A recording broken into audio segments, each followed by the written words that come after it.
platform.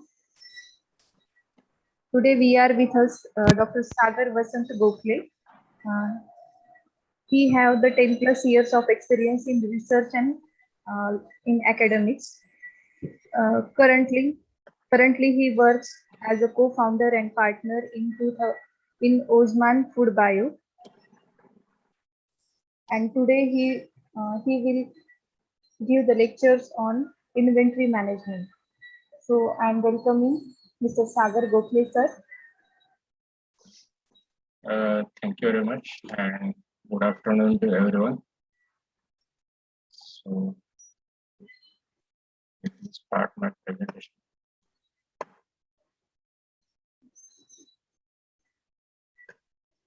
Can you see my screen?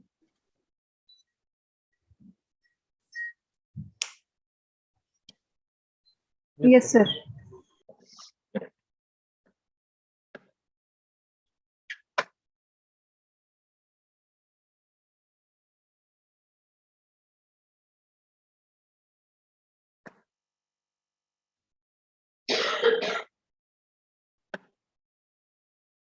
So, very good afternoon, and today's topic is inventory management. So,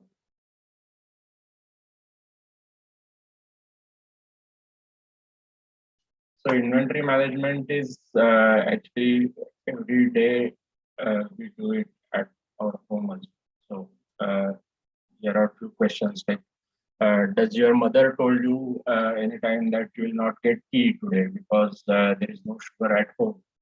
Or do you regularly have to throw out the contents of the refrigerator because they have been there for a while and now they are rotten or not good or not eatable? Or does your notebook is exhausted in between the lecture and now you don't have anything to write in the lecture? So if you have answer to all these questions as no, then probably you are doing good inventory management at your home as well. So we have a lot many things at home and we regularly need to do inventory management at our home also, especially in the kitchen. Like many things are we need to buy regularly. Many things are being expired or exhausted, etc., and we need to replenish that. So it's our day-to-day job at home, and similarly, we have to do similar kind of jobs in business as well. So if we have a look typically at any industry, then that's kind of workflow. Like to buy raw materials or ingredients, they come from the supplier and then they are stored at warehouse. From warehouse, they go for processing, wherein you produce the finished product, and then there is a quality check. Then finished product go back to warehouse again. It's stored there in the warehouse, and then finished product are shipped to the distributor or to the retailer, etc. So this is typical workflow of an industry, and whatever is coming to the warehouse or whatever is going out of the warehouse, you need to track it. And that tracking of the material coming into the warehouse and going out from the warehouse is basically the inventory management. And goal of inventory management system is to know where your inventory is at any given time. Like at any given time, how much is the ingredient available in the warehouse, or how much is the stock available of the finished product, of what flavor, etc., etc. That information you need to have in your hand at any time, and that's the work of inventory management system.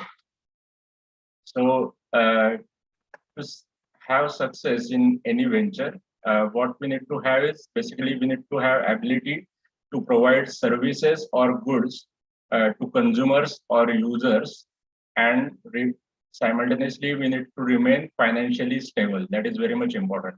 You are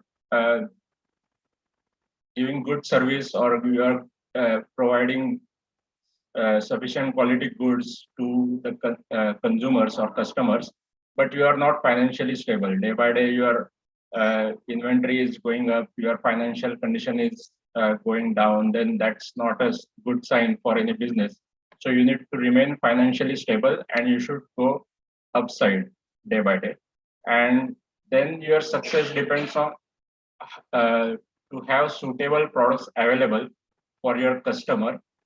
It should be available at acceptable price and it should be delivered in reasonable time scale. That is very much important. Like if any customer place an order and you deliver it after 2 months, then that may not be acceptable to the customer. So time is of very much importance. Then price is also important. You should give it at appropriate and acceptable price. And the material which consumer is ordering should be available within that time span with you. So everything, all these things come under inventory management. And inventory management is not just a warehouse job. So all these teams, they are involved in inventory management, like marketing, sales, distribution, manufacturing, purchase, and finance. All these teams work together for inventory management. And we'll see if your inventory management goes bad, then how you will go into losses. So inventory management is basically fundamental building block to longevity. When your inventory is properly organized, then the rest of your supply chain management will be in place, or it will work smoothly. Then without inventory management, you risk many mistakes like missed shipments or out of stocks, overstocks, mispicks, and so on. So like you have some production capacity for which you require some amount of raw material. And if every time you go on ordering excess raw material, then it will go on piling up in your warehouse. And finally, you will not have any space in the warehouse to store more material. So that is called as accumulation of the raw material. And that's a sign of bad inventory management. Or if you are ordering little lower than what is required, then eventually you will run out of the stocks of raw material, and then you will not have any raw material for the production to continue. So that's again a sign of bad inventory management. So likewise, there should not be overstock or there should not be out of stock. You should have appropriate stock for the production as well as appropriate stock of the finished product which you will supply as per the orders. And that's why all these teams are very much part of inventory management. Like marketing, if they don't give any forecasting to the production, then production people will not be able to plan accordingly. And then they will not give forecasting for the purchase team.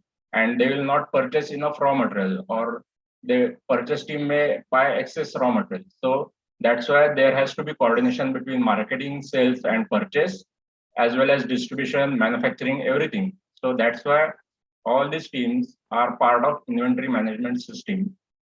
So like just one example, like marketing people, if all of a sudden they started some advertisement or they started some offer, like buy one get one free kind of offer suddenly without informing to the purchase people or manufacturing people, then what will happen?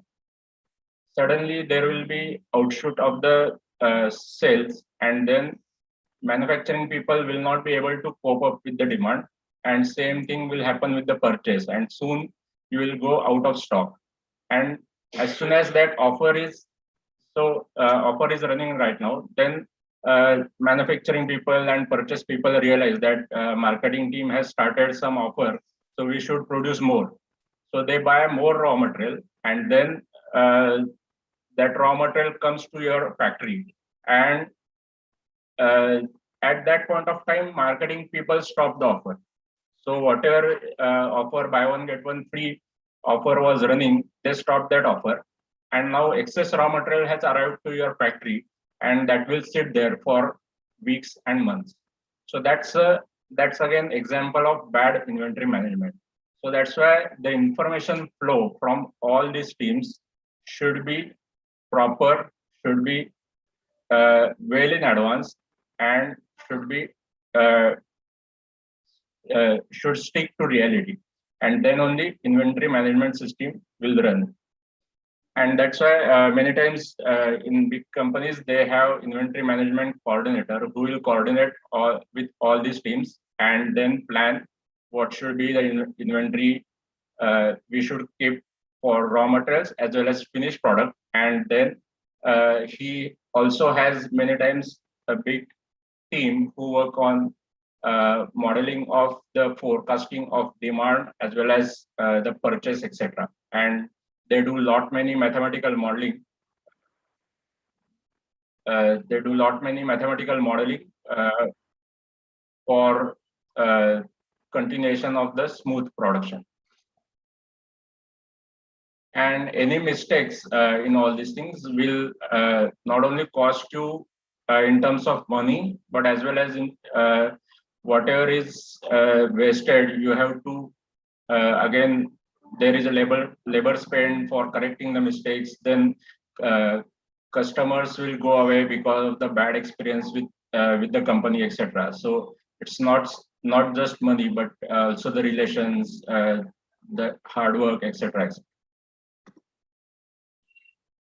Now, when we talk specially about food industry, what parameters we need to consider for food industry? So the most important point is safety of the goods, because we are going to eat or someone is going to eat that food at some point of time, and that's why it should be safe for consumption. And hence we have to carefully monitor all the ingredients coming to your factory as well as all the finished goods which is leaving from the warehouse. We have to monitor everything very carefully for the safety of the finished product. So we have to monitor spoilage, then seasonal variations and changing consumer demand. Like if there is a festival season, then demand will go up for some kind of products, or with the season like summer or winter, there is variation in the demand, etc. So accordingly, you have to forecast the sales, and accordingly you have to purchase the raw material. So inventory management comes there as well. Then changing consumer demand, like if there is a increasing consumer demand, say for natural product or no added chemical products. So if consumer are demanding more and more such kind of products, then your marketing and sales team, R&D team should foresee that change in consumer demand, and accordingly they should plan for new products or change in the products, or sooner or later you will be out of the market. Then traceability is very important in foods, because if anything goes bad at any point of time, you should be always able to trace back why it happened and where it happened. Like if suppose there is a microbial growth in any packet of any batch, then you should be first able to check what was the batch, when it was produced, and what ingredient was used. So whether contamination is at the after processing or before processing or during processing, which raw material was used, or if there is any like extra chemical came into the food product, then why it came, from where it came. So all this traceability is very much important. So which lot of raw material is used for which batch, and which batch is going where. So everything you need to trace, and that traceability and that tracking of raw material, the batch number, expiry date of the raw material, then batch number of finished goods, expiry date of finished goods, etc. Everything typically is done or it's stored in the software, and because it's not a manual job, there can be many errors if you go on doing it manually in the notebook. So that's why typically there are inventory management systems. The softwares are used for doing all these things. So at any point of time, basically you should be able to track which raw material, which batch of raw material or which lot of raw material was used for which batch of production, etc. So batch number and lot number tracking, we already talked about it. Recalls. So if anything goes bad, then there is a product recall typically. You might have heard about the Maggie thing. Like they had to recall uh, the Maggie because of the lead content in few of the batches. So if you don't know in which batch the contamination has happened, then you will not be able to recall it. Otherwise, you have to recall all the goods from the market, and that will be a huge loss. So that traceability and batch number tracking is very much important when it comes to recalls. Then shelf life management. If anything is expiring, then you have to discard that. Like if there is a raw material which is coming to expiry, you have to quickly finish it off, or otherwise it will have to, or you will have to discard it. So similar is the case for finished goods as well. If the finished goods is close to expiry, you can give some offers and sell it off quickly. Otherwise, you have to discard it at some point of time. And whenever you have to discard anything like raw material or finished goods, then obviously it will cost and it will turn into losses. Then storage condition management is one more important thing. Like many times for foods, you have to maintain some kind of temperature and humidity for raw material or shelf finished goods, etc. And the consistency in those storage conditions is very much important. Like, if it is a frozen product, then there should not be power outage, or the temperature variation should not be above acceptable limit, etc.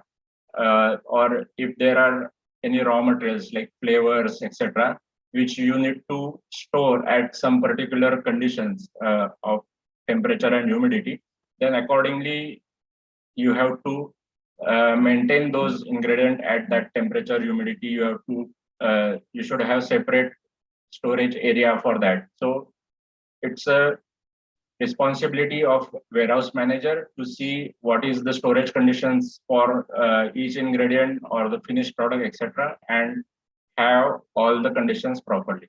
So all these things we need to keep into mind when we are working in food industry.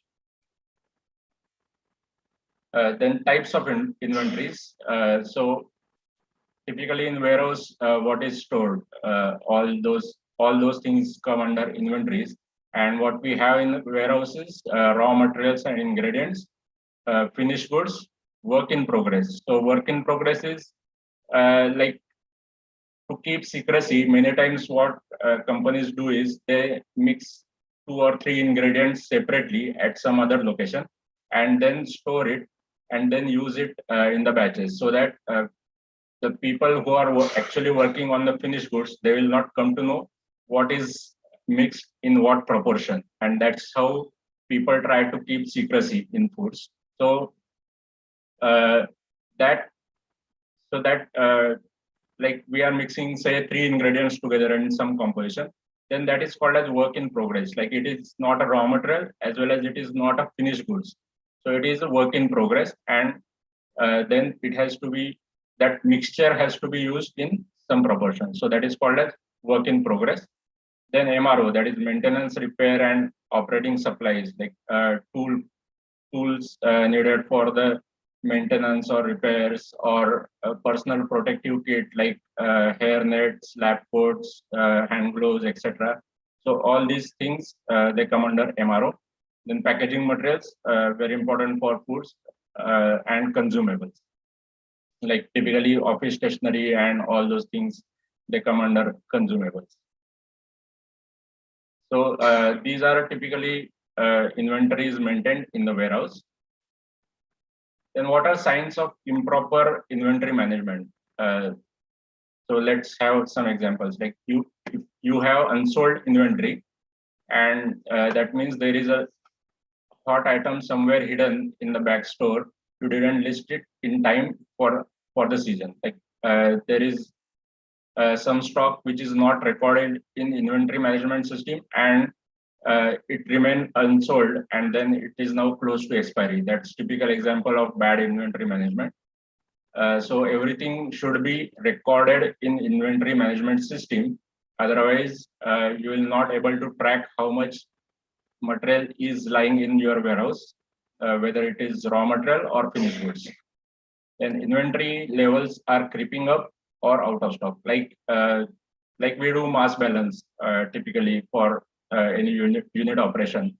And if whatever material is coming in and material is going out, if it is not balanced, then eventually you will have built up of material or it will run out of the material. Like if input is higher and outgoing side is lower, then material will keep on accumulating.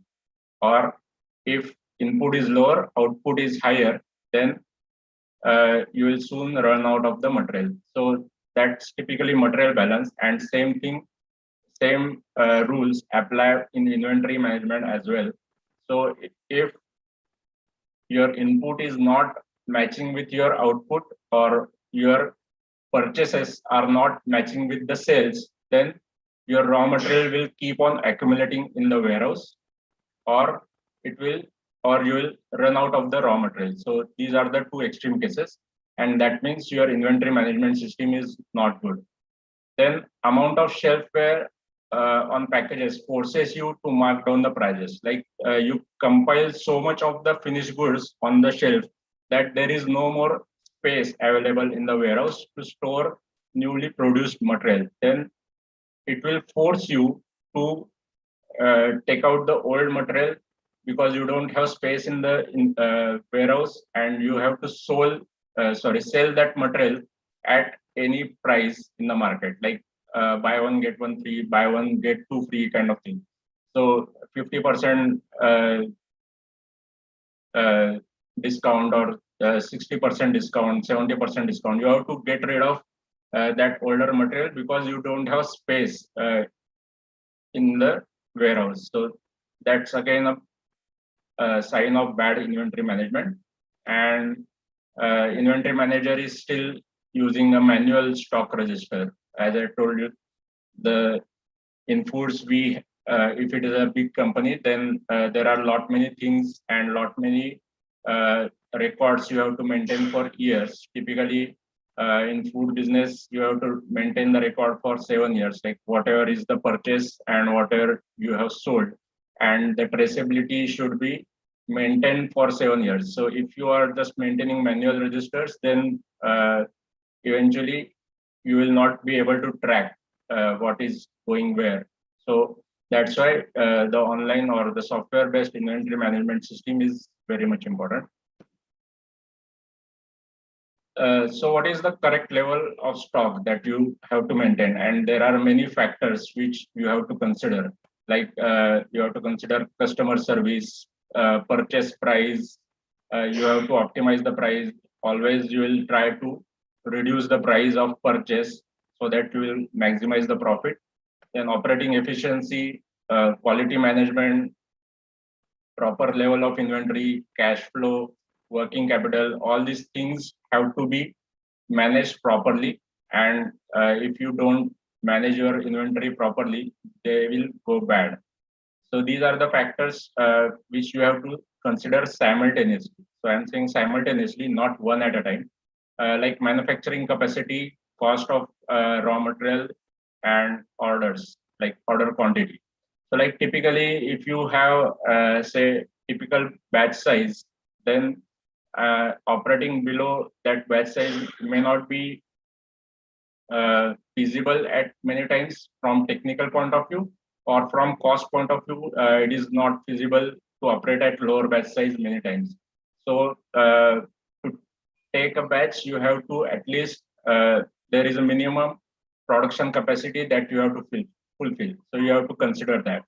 Then cost. So if you purchase the raw material in bulk, obviously the cost will be lower, but then there is a cost for the storage of that raw material. So you have to optimize the storage cost and the purchase cost as well as manufacturing cost and transport cost as well. Like if you buy in bulk, obviously transport cost is going to be lower. But again, as I said, you have the storage cost associated with the large or bulk buy. Then orders, like many times there is a minimum order quantity for the suppliers. So you have to continuously work with the suppliers to go on reducing that minimum order quantity. You can place multiple orders, but the minimum order you have to minimize so that there will be less inventory to be maintained at your warehouse and eventually less cost associated with the inventory management. So you have to look into all these aspects simultaneously and not one at a time. So these are the management tools which are typically used.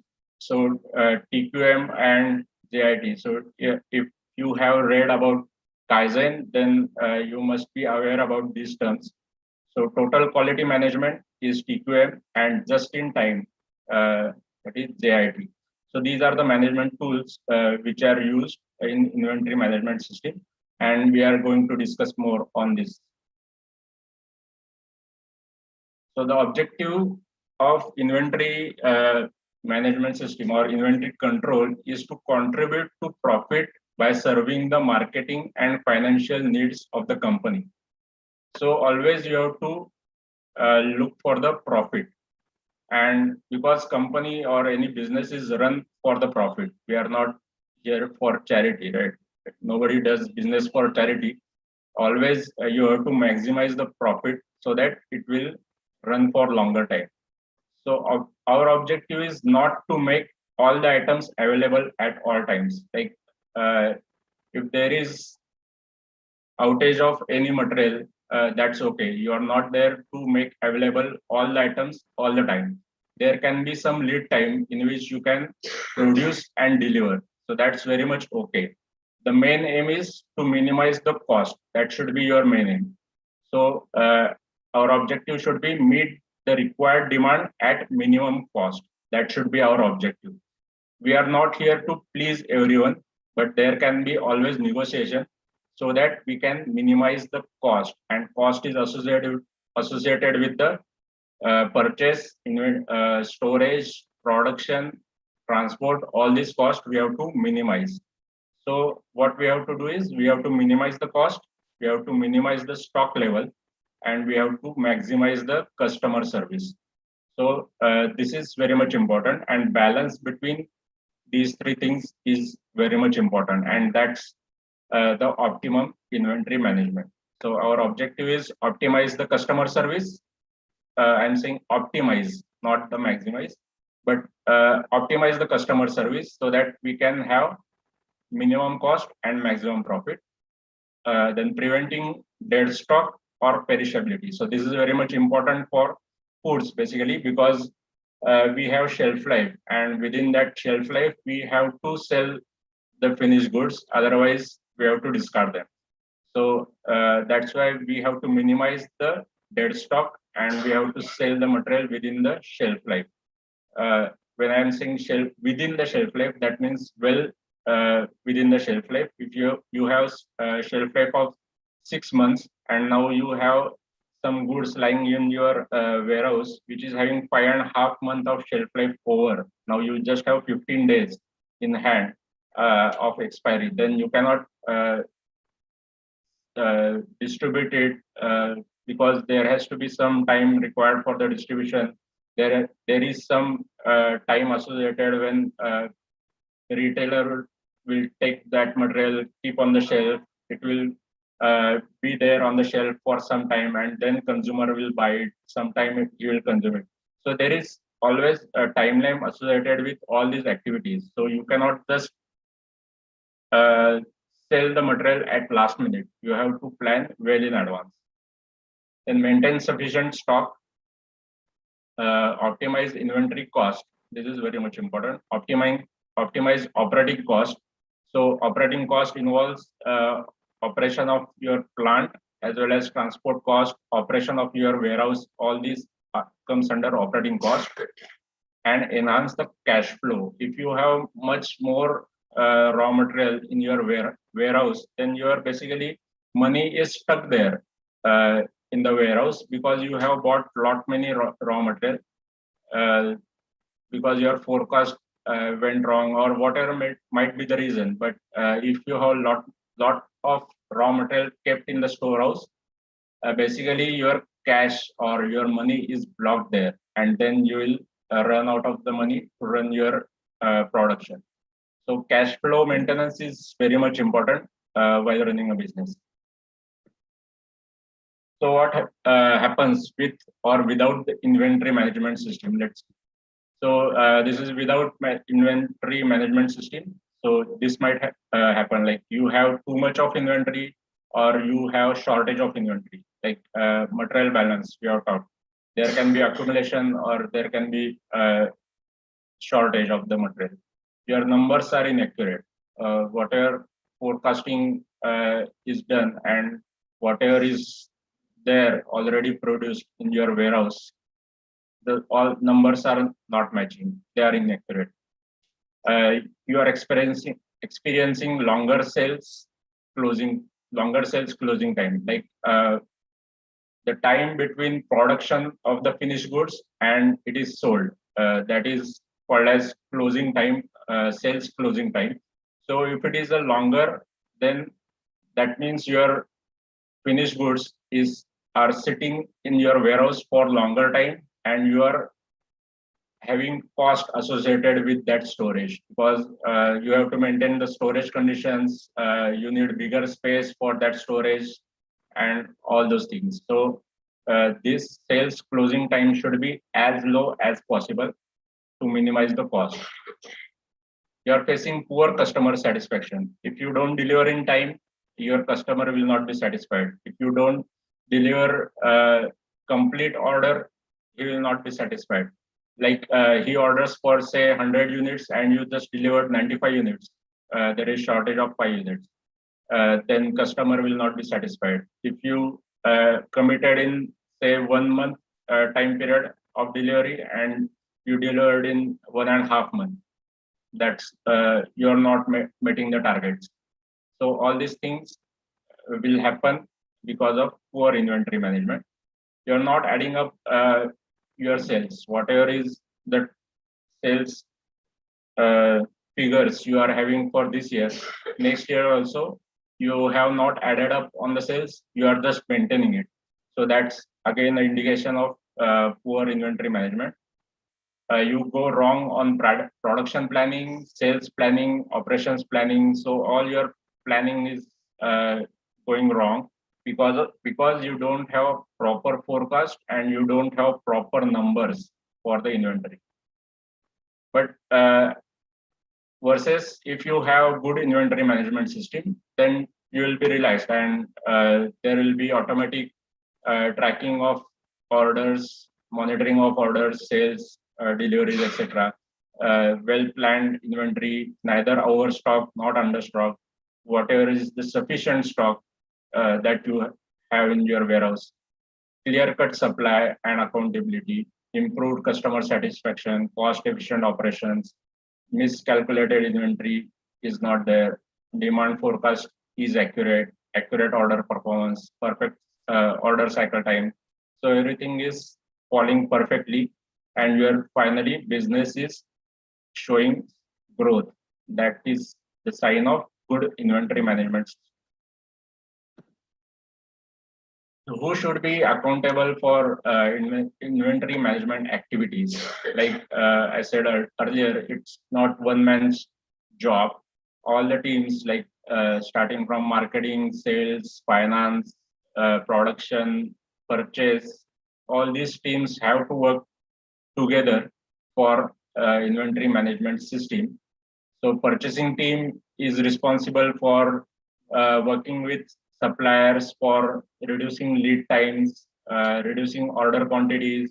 Like instead of buying in bulk, you can have small orders multiple times, or the lead time should be as minimum as possible. Like you place the order today, and if you are getting material after 1 month, that should not happen. The lead time should be as low as possible. So this is the responsibility of purchasing team. So purchasing team has to maintain relations with the suppliers and work with them continuously for minimizing the order quantity and minimizing the lead time as well as minimizing the cost. Then marketing team, they have to give proper forecast to the production team, to the purchase team, that if there is, like we took example of some offer marketing team is running, and then your entire production and purchase planning is disturbed. So that should not happen. Marketing team will have some plan with them, and they should share it with all these teams. Then warehouse team is responsible for accepting the goods from the supplier, maintaining it at proper conditions like temperature, humidity, whatever is the storage conditions required. They have to maintain it properly. They have to supply correct quantity to the production team and store the finished goods, maintain all the documentation related to quality, batch number, expiry date, all those things, all the paperwork, they have to do it, warehouse team, and they have to maintain it for fixed amount of time. Like I said, for 7 years, they have to maintain all the record. They should have all the traceability, which material came in when, which lot number was it, which batch number, what was the expiry, and in which batch of production that raw material is used. So all these documentation is very much important, and that's the responsibility of warehouse team. And then inventory specialist can be one person or one team who is basically coordinating with all these teams. So there is like one man or these warehouse team cannot coordinate with all these things. So typically in bigger companies, there is a team who will coordinate with all these teams, as well as they will run some mathematical modeling simulation in the background to minimize all the cost related to inventory management. So let's take example how you will go into losses if you don't have proper inventory management. Like in this example, we have two companies, company A and company B. Both have same annual sales, that is $5 million. Both have fixed assets, exactly same $2.5 million. Both of them. Both the companies have same number of employees, 85. Their stock value is different. Now here is the important point. Like company A is a small company and it is tightly monitoring its inventory, and they have inventory of 500,000 or $5 lakh worth of inventory. And company B is part of bigger multinational group, and they have some standards set from the multinational group, and they are trying to adhere it. And in that big show, basically, they have the inventory which is 5 times as that of company A. That means 25 lakhs of dollars worth of inventory they have. And just because of the higher inventory, what extra cost they have to bear is $323,000. So this is the extra cost they have to bear just because of the bigger stock they are maintaining. And this extra cost comes from all these points. Like they have to pay higher rent because they will require a bigger warehouse to store bigger inventory. So higher rent for bigger warehouse, storage conditions, temperature and humidity. Bigger the warehouse you have, you will spend more on maintaining the temperature and humidity near warehouse. Then equipment like material movement equipment, forklift, etc., the racks, the storage racks, trucks, etc. There will be more expense on that. Maintenance will be bigger because you have a bigger facility for the warehouse. Stock obsolescence, then depreciation of all those equipments, storekeepers' wages, employment cost will be bigger because you will require more number of employees to maintain all this big show. Annual stock taking will charge something because you have at the end of any financial year, finally you have to find out how much is in the stock. So typically, when we run a business at the end of financial year, that is on 31st of March, we have to take stock of whatever is there in the warehouse. That is called as stock taking. So how much is the raw material? What is cost of that? How much is the finished product ready? What is cost of that? All those things we have to done at the end of typically we should done at end of financial year, and bigger companies also do it quarterly. So the stock taking will cost you. If there is a bigger inventory, then there is higher cost associated with that. Then control systems and computer time, you are maintaining everything on the software, then you have a lot many items to enter in the software. Maybe you require more manpower there. And finance charge like interest, which will be charged on buying of that much inventory of the raw material. So that interest will come. So all these points together, company B has to bear extra cost of 3,23,000. So this is the extra cost they have to bear. Now sales revenue is same for both the companies because their size is basically same. And profit, you can see here now, profit for first year is $250,000, and company B is in loss by $73,000. Year 2, company A made profit of $5 lakh, company B made profit of $1,77,000. So in spite of same revenue, same annual sales, same assets, same employees, everything is same. Just because they had a higher inventory, they went into losses or they made lesser profit in year. So that's the importance of inventory management. And that's why you have to minimize the inventory to as low value as possible. So that is very much important. So these are the factors which will affect the stock in your warehouse. So purchase order quantity, like I said, there can be some minimum order quantity for buying any material or the transport cost is associated, etc., etc. So you have to continuously work with your suppliers and try to minimize the order quantity, try to minimize the lead time, try to minimize the transport cost, etc. So all these things you have to take into consideration. You have to take into consideration your batch size, if you have to run, say, 2 tons of batch in a day, then and if it is not economic to run 1 ton of batch, then that you have to again quantify with the cost associated with the purchase and cost associated with the inventory management. So if cost associated with inventory management is more, sometimes it is okay to bear some cost in the production with lesser batch time, batch size or higher batch size. Then safety or buffer stock, like there can be unexpected peaks in orders, like you don't know exactly or you cannot predict what will happen in the market, and then there can be unexpected peaks in the demand, or like there can be higher demand or there can be lower demand as well. So to cope up with the higher demand, typically we should have some buffer stock or some safety stock with us, and that will take care of all those unexpected peaks in the demand. Also, there can be failure of the supply side.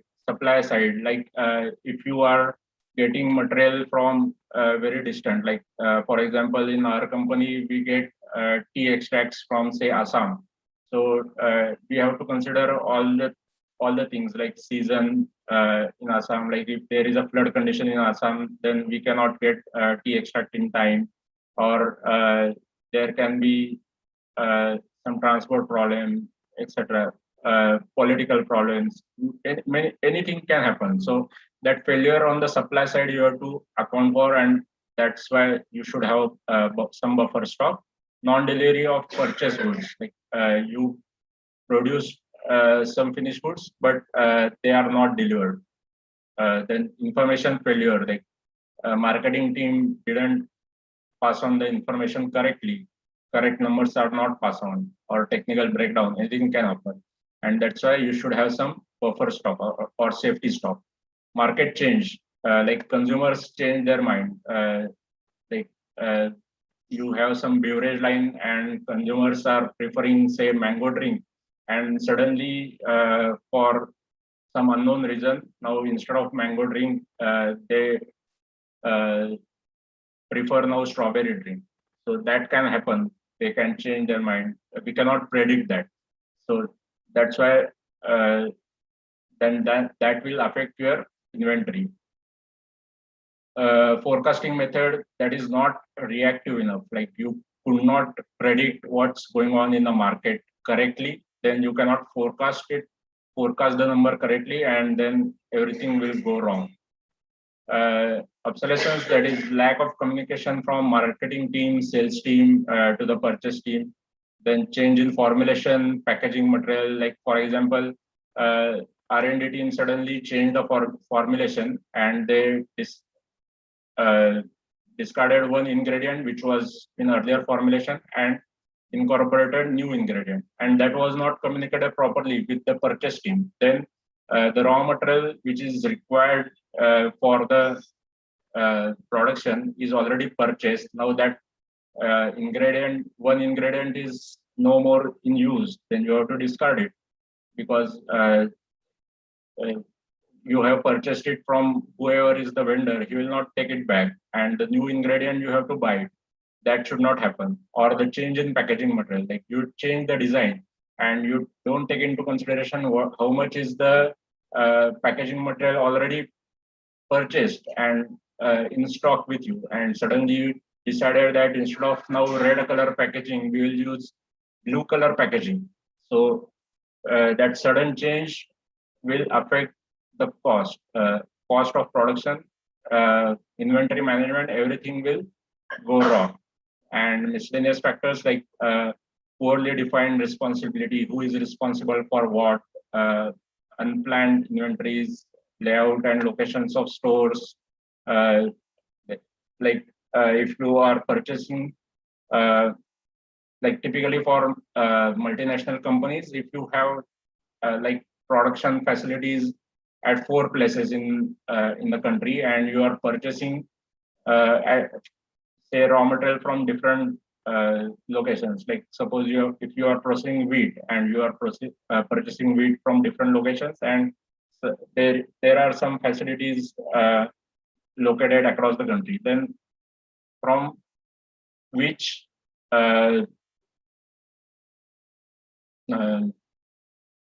production this thing, like raw material supply, where is that raw material supply coming from, and where is your location of factory, then where is your location of market. That means if you are producing at one location and selling at other location, other end of the country, then the transport cost and all those are associated with your profit, and that's why you have to optimize all those things.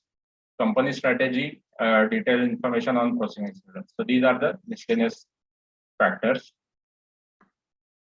Then when you talk about customer service, basically, so if you see this graph, then customer service is close to zero when you don't have any stock in hand, basically, because customer will order something and if you don't have any stock left with you for supply, then your customer service factor is basically close to zero, and it will go on increasing with increase in available stock. And if you see, sometime it will come to plateau, but it will not plateau exactly. And customer service, if you want to meet 100%, then theoretically or practically you should have infinite stock in hand. So that is not possible. You cannot have infinite stock in hand or stock in warehouse, basically. So there is the 100% customer satisfaction is not possible theoretically. So that's why you have to optimize somewhere, like whatever stock you can hold and how much you please the customer, there has to be some balance. And here are different formulas by which the availability is calculated. And there is one example also, like availability is demand satisfied divided by total demand, or one formula is total number of items supplied divided by total number of items ordered, and total number of completed orders and total number of orders. So here are we are taking into consideration orders, and here we are taking into consideration items. So there is a difference. So let's see this example here. So like there are two SKUs, A12 and B35, let's say some random names, and two SKUs you are supplying to some customer. Now he demanded for 1,000 units of A12 SKU and 10 units of B35 SKU. Instead of 1,000, there is a shortage, and you supplied. Sorry, there is a mistake here. It should be 100. So instead of 100, you supplied. Sorry, there is some mistake. Okay, sorry. So instead of 1,000, you supplied 999. Sorry, 990 items. So there is shortage of 10 units. And here, instead of 10 items, you supplied 5 items.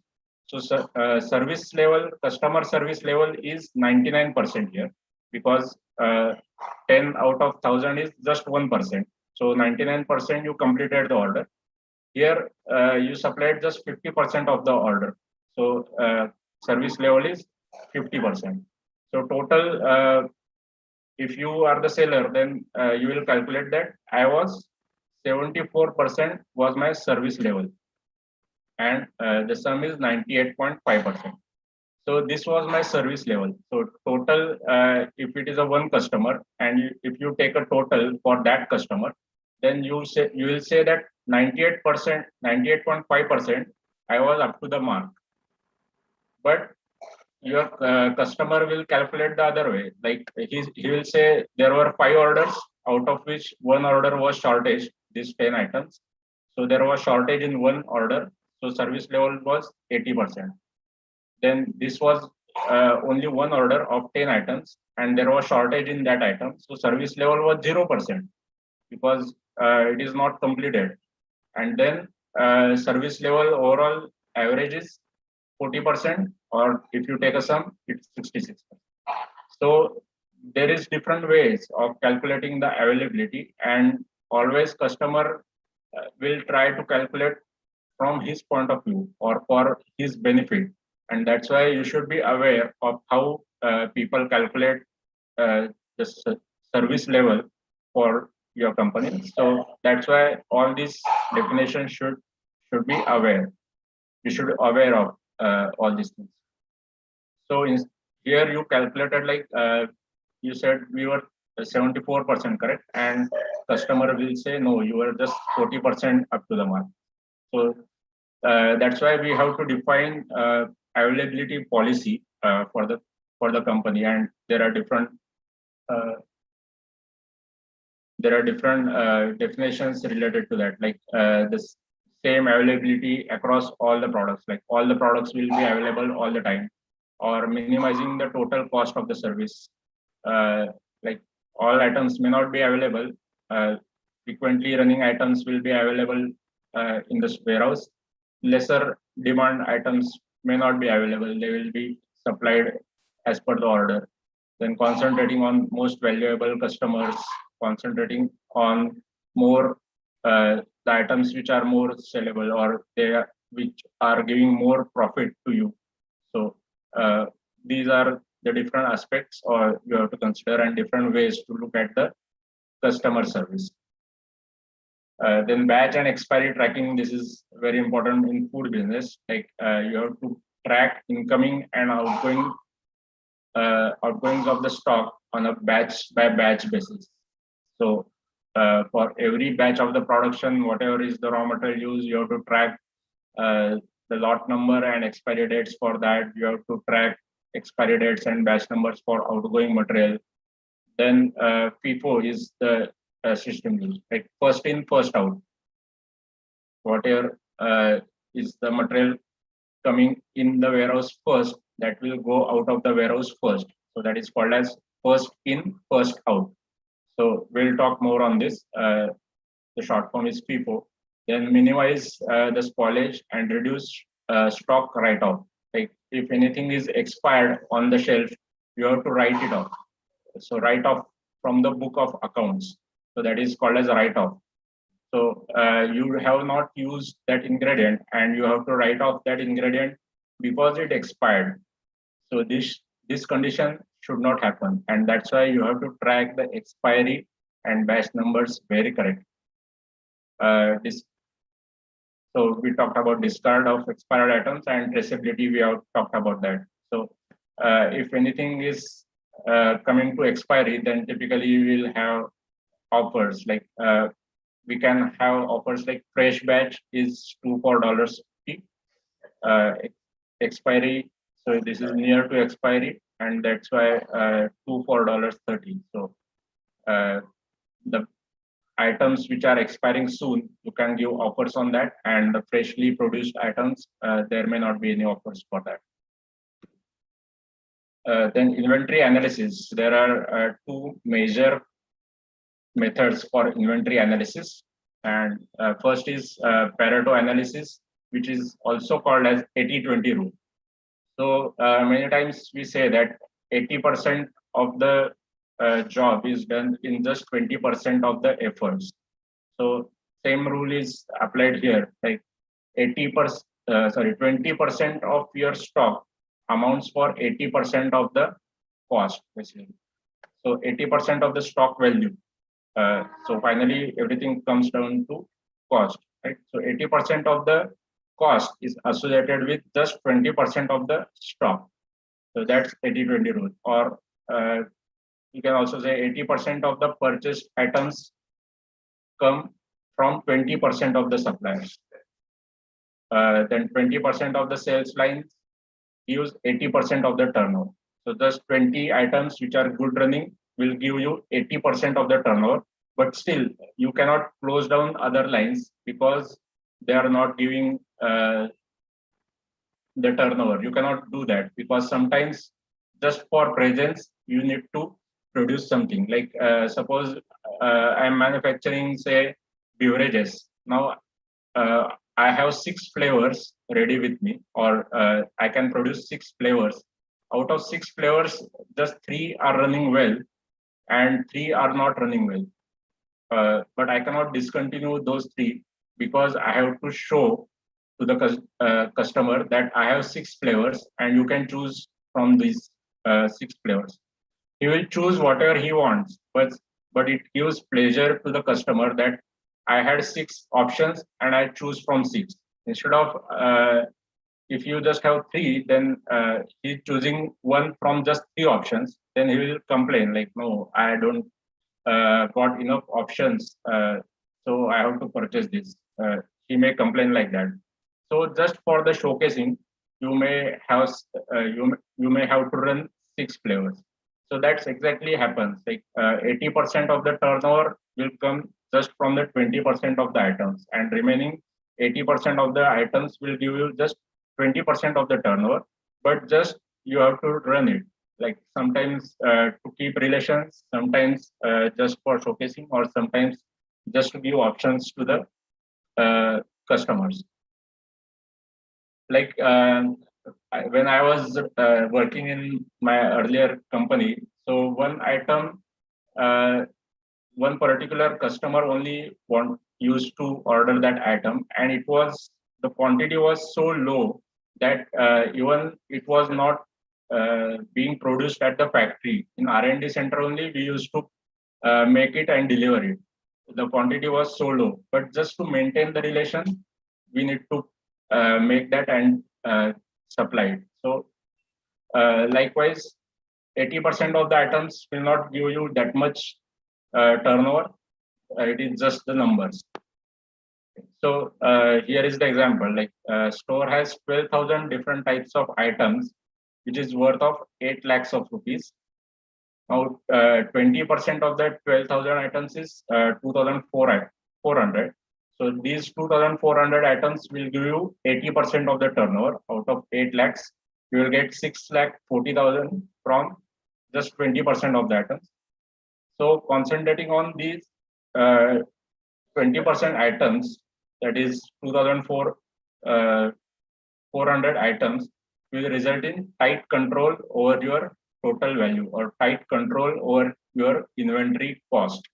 So if you control these 20% items which are giving you 80% turnover, then you will have control over all the inventory cost.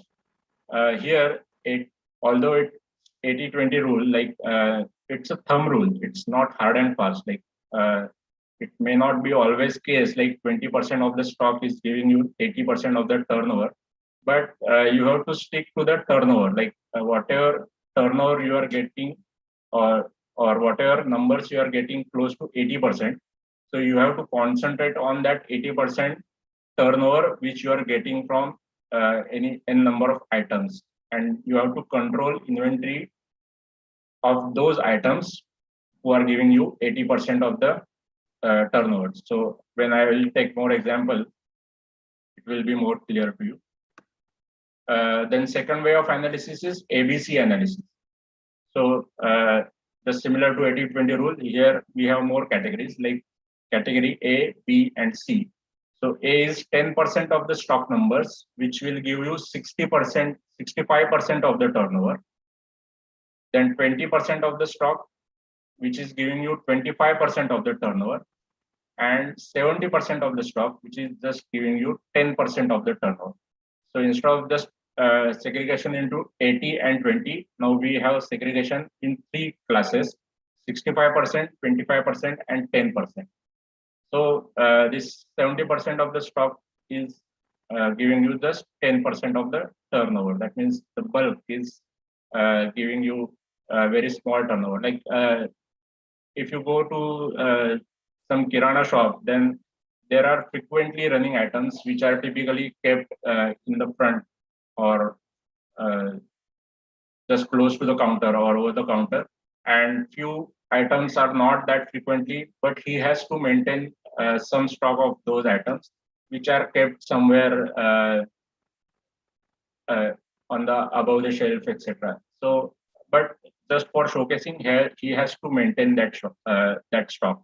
Or say, for example, there is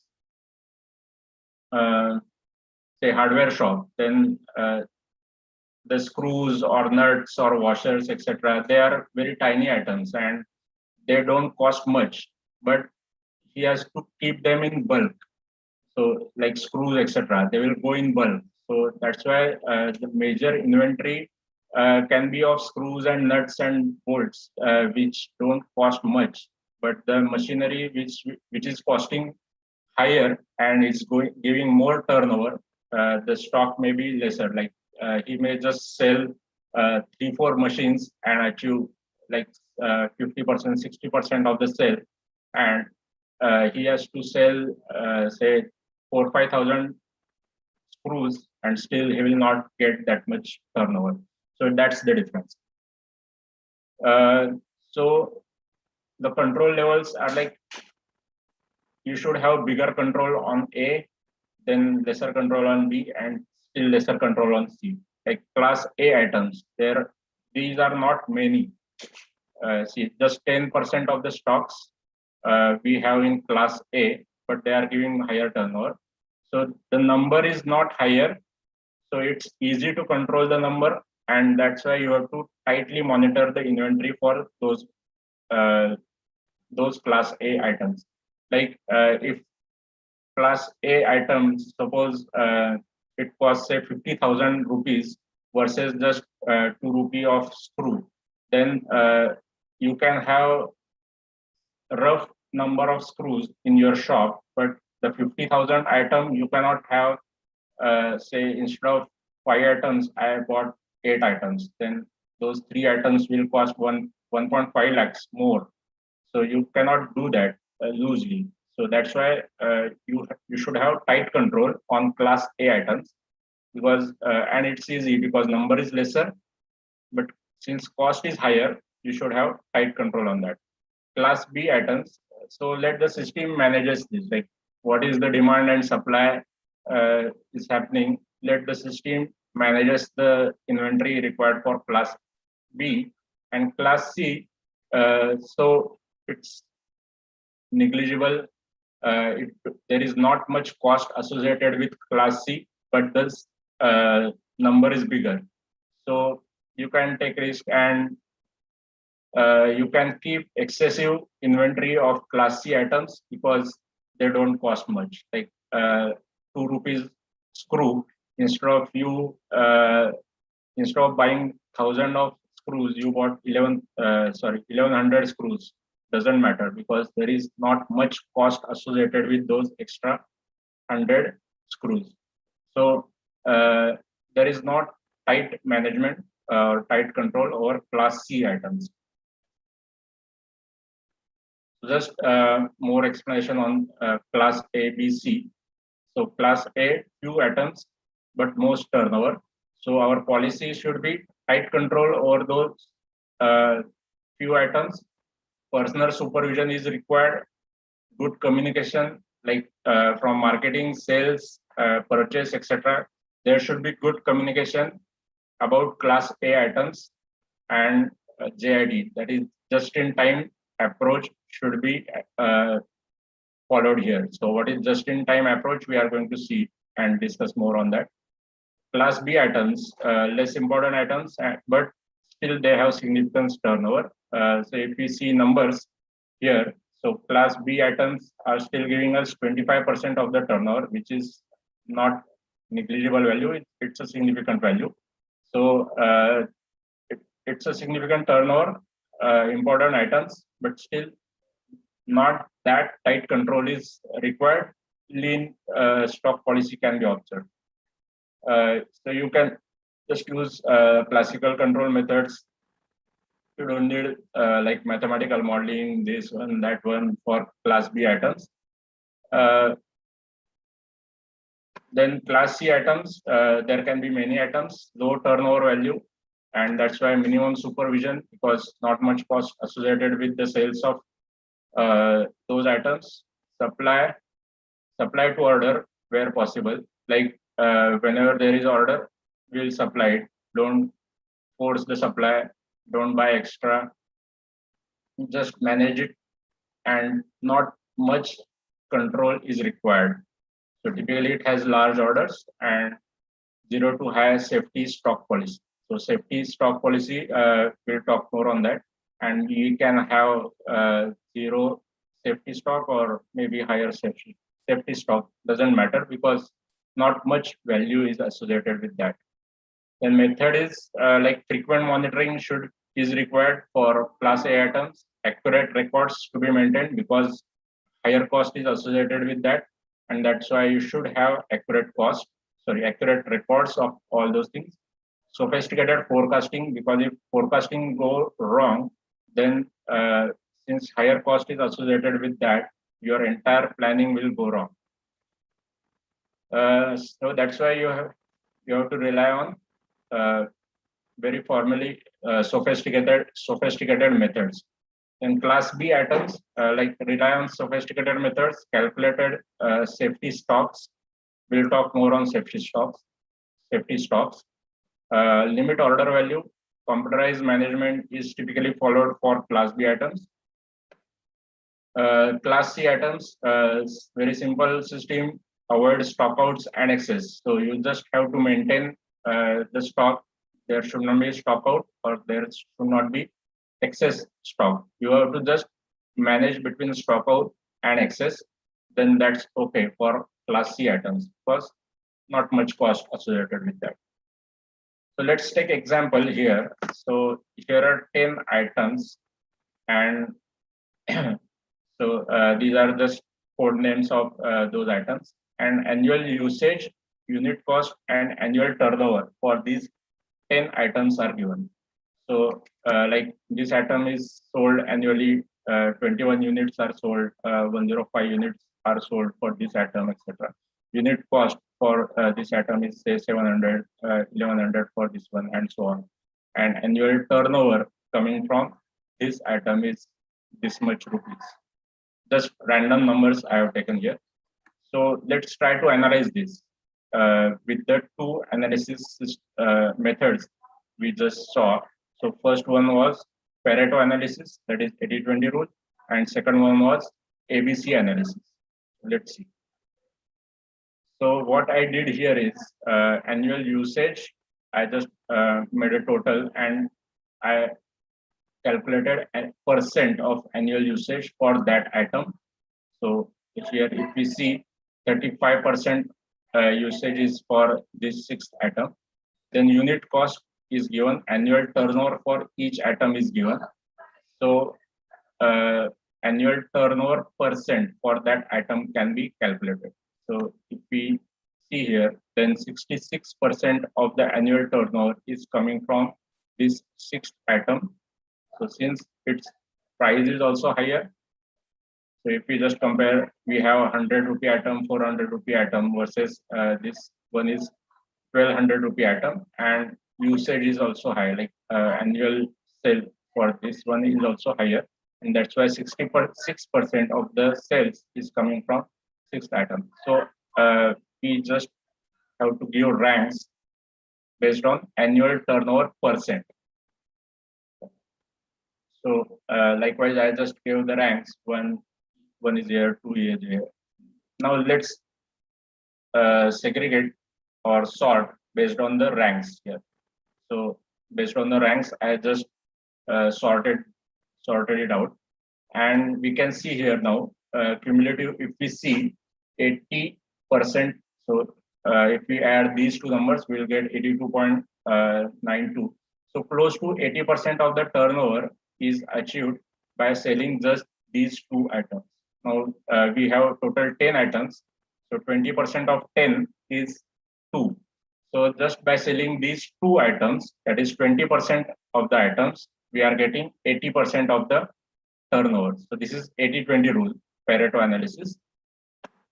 And remaining 80% of the items, that means the remaining 8 items are giving us just 20% of the turnover. So 80-20 is roughly we are saying. So 82.92 is okay.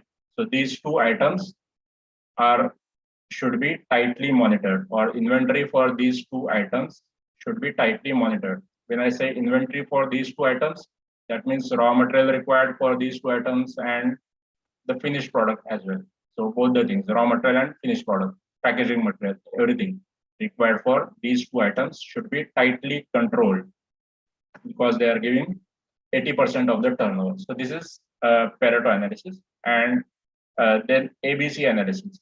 So if we see ABC analysis, then what are the numbers? 65% of the turnover, that item is classified into A, 25% classified into B, 10% classified into C.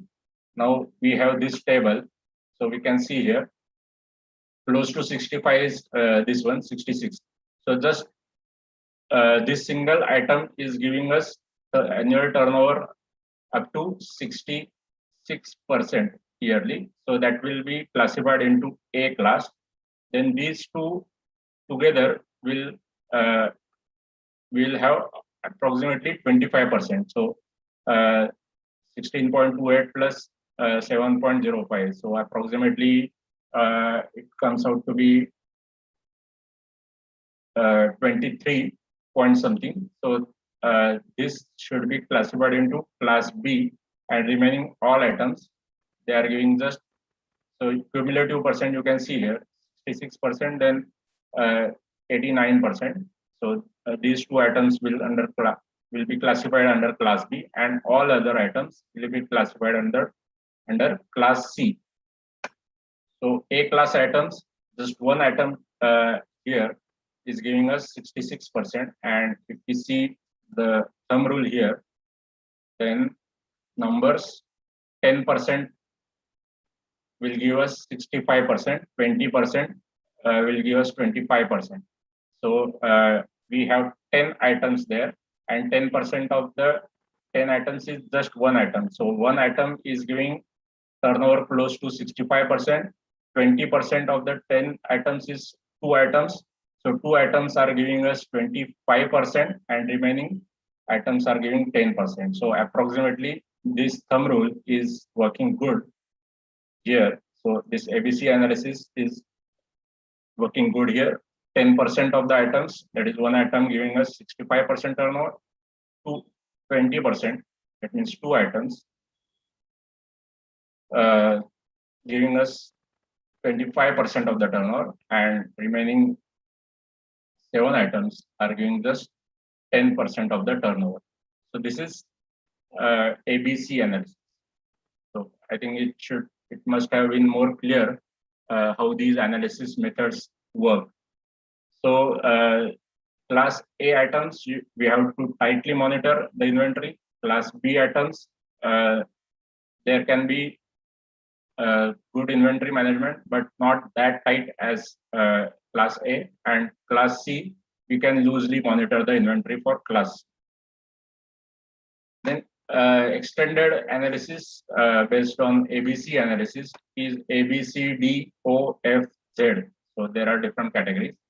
So instead of just 3 categories ABC, now we have 4 major categories A, B, C, D.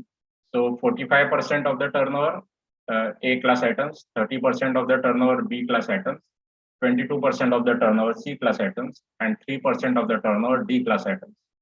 Then apart from these ABCD, we can have O class, which is non-moving items. That means in our sales brochure, we have those items listed, but few items are non-moving, like just for showcasing, we have them on our brochure, but we supply it as per requirement or as per order. So these are called as non-moving items. So we may not stock them in warehouse. Just as per the order, we can produce it and supply it. So these are classified under O class items. Then F class items, like fixed, non-fixed stock level items. So typically PPE, that is personal protective equipment, like as a the aprons, hand gloves, hair nets, etc. These are PPE. So PPE kit is a very popular term nowadays because of the COVID. So all those items which they wear under the name of PPE kit, basically, these are fixed item levels you have to maintain. Like if you have, say, 80 workers in your factory, then you have to maintain PPE for those 80 workers.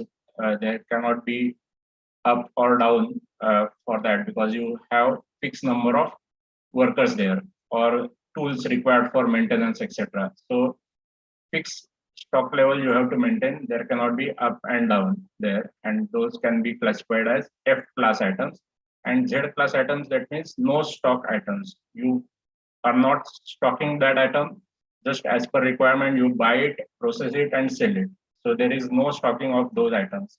But in inventory management system, they has to be listed, because sometimes you are purchasing that, processing, and immediately dispatching.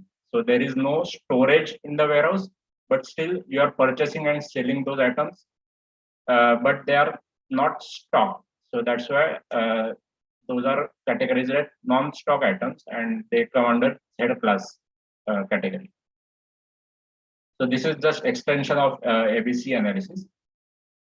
And the factors which we need to consider for these analysis are supply lead time. That means you place the order today, and after how many days you will get that order.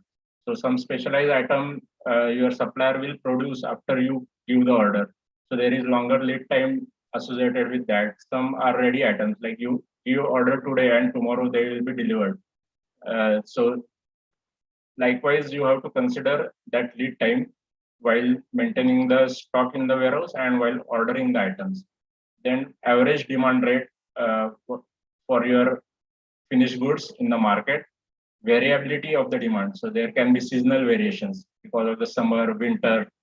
So beverages will be sold more in summer, or the sweets will be sold more in festival season, etc. So there is variation in the demand that you need to consider. Supply frequency, what is the frequency for the ordering and for the supply also, that you have to consider. Then customer delivery time allowed, like customer place the order and then after how many days you will be delivering that item. Like customer is okay if you deliver the item after 1 week, or if it is, or customer is okay if you deliver in 15 days, etc. So that delivery time allowed is to be considered while maintaining the stock. And there are also practical considerations like reliability of the supplier. So if any vendor is very reliable that you place the order and tomorrow he will deliver, then you can maintain lower inventory of that. But if your supplier is not that reliable, like sometimes he will deliver tomorrow, sometimes he will deliver after 5 days, then it's not reliable. Supplier is not reliable. Then you have to maintain, or you have to decide the safety stock accordingly. Then criticality of the item, like if you don't have say preservative for the production, then you cannot take the production batch. So then that is a critical item. But sometimes like salt, if you don't get Tata salt, you can use some other salt, that is okay. So then that's not a very critical item and you can get it easily, then criticality is lower for that item. But the flavor, like for example, like flavor, some company flavor you have already optimized in your formulation, then you have to have used that company flavor in that amount only. If that flavor is not available, your production is stopped. You cannot use alternative. So that's a critical item. Then availability of the item from other sources. Like I said, say salt. If this brand salt is not available, another brand salt you can use. So it's not that critical and it's available also. So availability of item should also be considered. And always some backups you should keep ready. Like for some cases like flavors, etc., there may not be backup. Like if flavor from this company is not available, then another company flavor you have to change almost entire formulation, then that may not work. But say like baking soda, if the baking soda from this company's, this supplier is not available, you can keep backups ready. Like this supplier cannot give us today, then another supplier you can tap and get the stock from other supplier. Then stock cover. So stock cover, typically it is calculated using this formula. And basically it tells us for how many weeks that stock is sufficient for us. So that is called as stock cover. So that's why you see the factor of 52 here. So whatever is the current stock multiplied by 52 and divided by forecast annual usage. So historical data will be available with your company. And what is the annual usage for that item? You can use it here. So let's take example here so that it will be more clear. So again, we have 10 different items, and there is a stock for those 10 items. There is annual usage given here. And now we can calculate stock cover using this formula. So what does it tell? So item number 1, we have 250 units in stock. Annual usage is 2000 units. That means in a year, we will require 2000 units. So that means 250 units of stock is sufficient for 6.5 weeks. I'll repeat, 250 units of stock is sufficient for 6.5 weeks. So this is stock cover.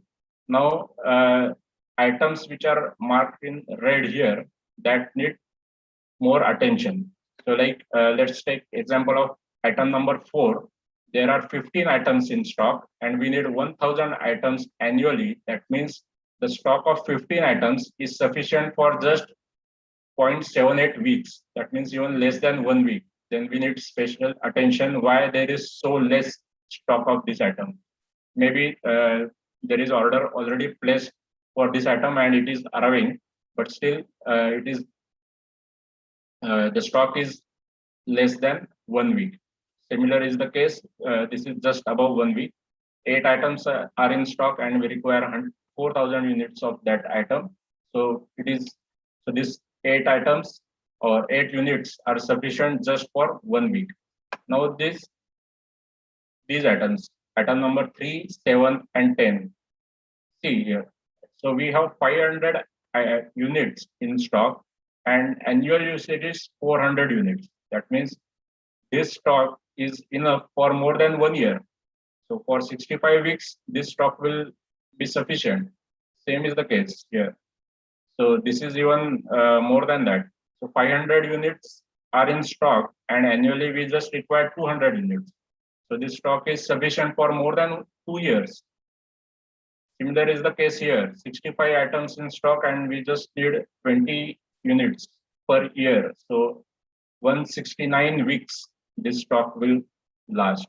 So these items need more attention, like why so much items are ordered and why we have so much of units of these items in stock. It is just eating our space and we are paying more cost for storage of these items. Stock is enough for more than a year here. So special attention required there for these items which are marked in red here, highlighted in red here. So stock cover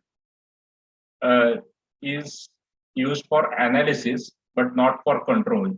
Like the control of the inventory is not based on the stock cover, but it is used for analysis. Like I am saying here, like 500 items are in stock, which are enough for more than a year here. But the minimum order quantity might be 500 items, or the transport cost associated with that, or the seasonality. Like if you are proceeding, say, some fruit which is seasonally available just for 15 days in a year, then for entire year you have to stock that fruit in that 1 month only. So likewise, there can be factors associated with that, but so that's why stock cover is used for analysis, but not for controlling the stock.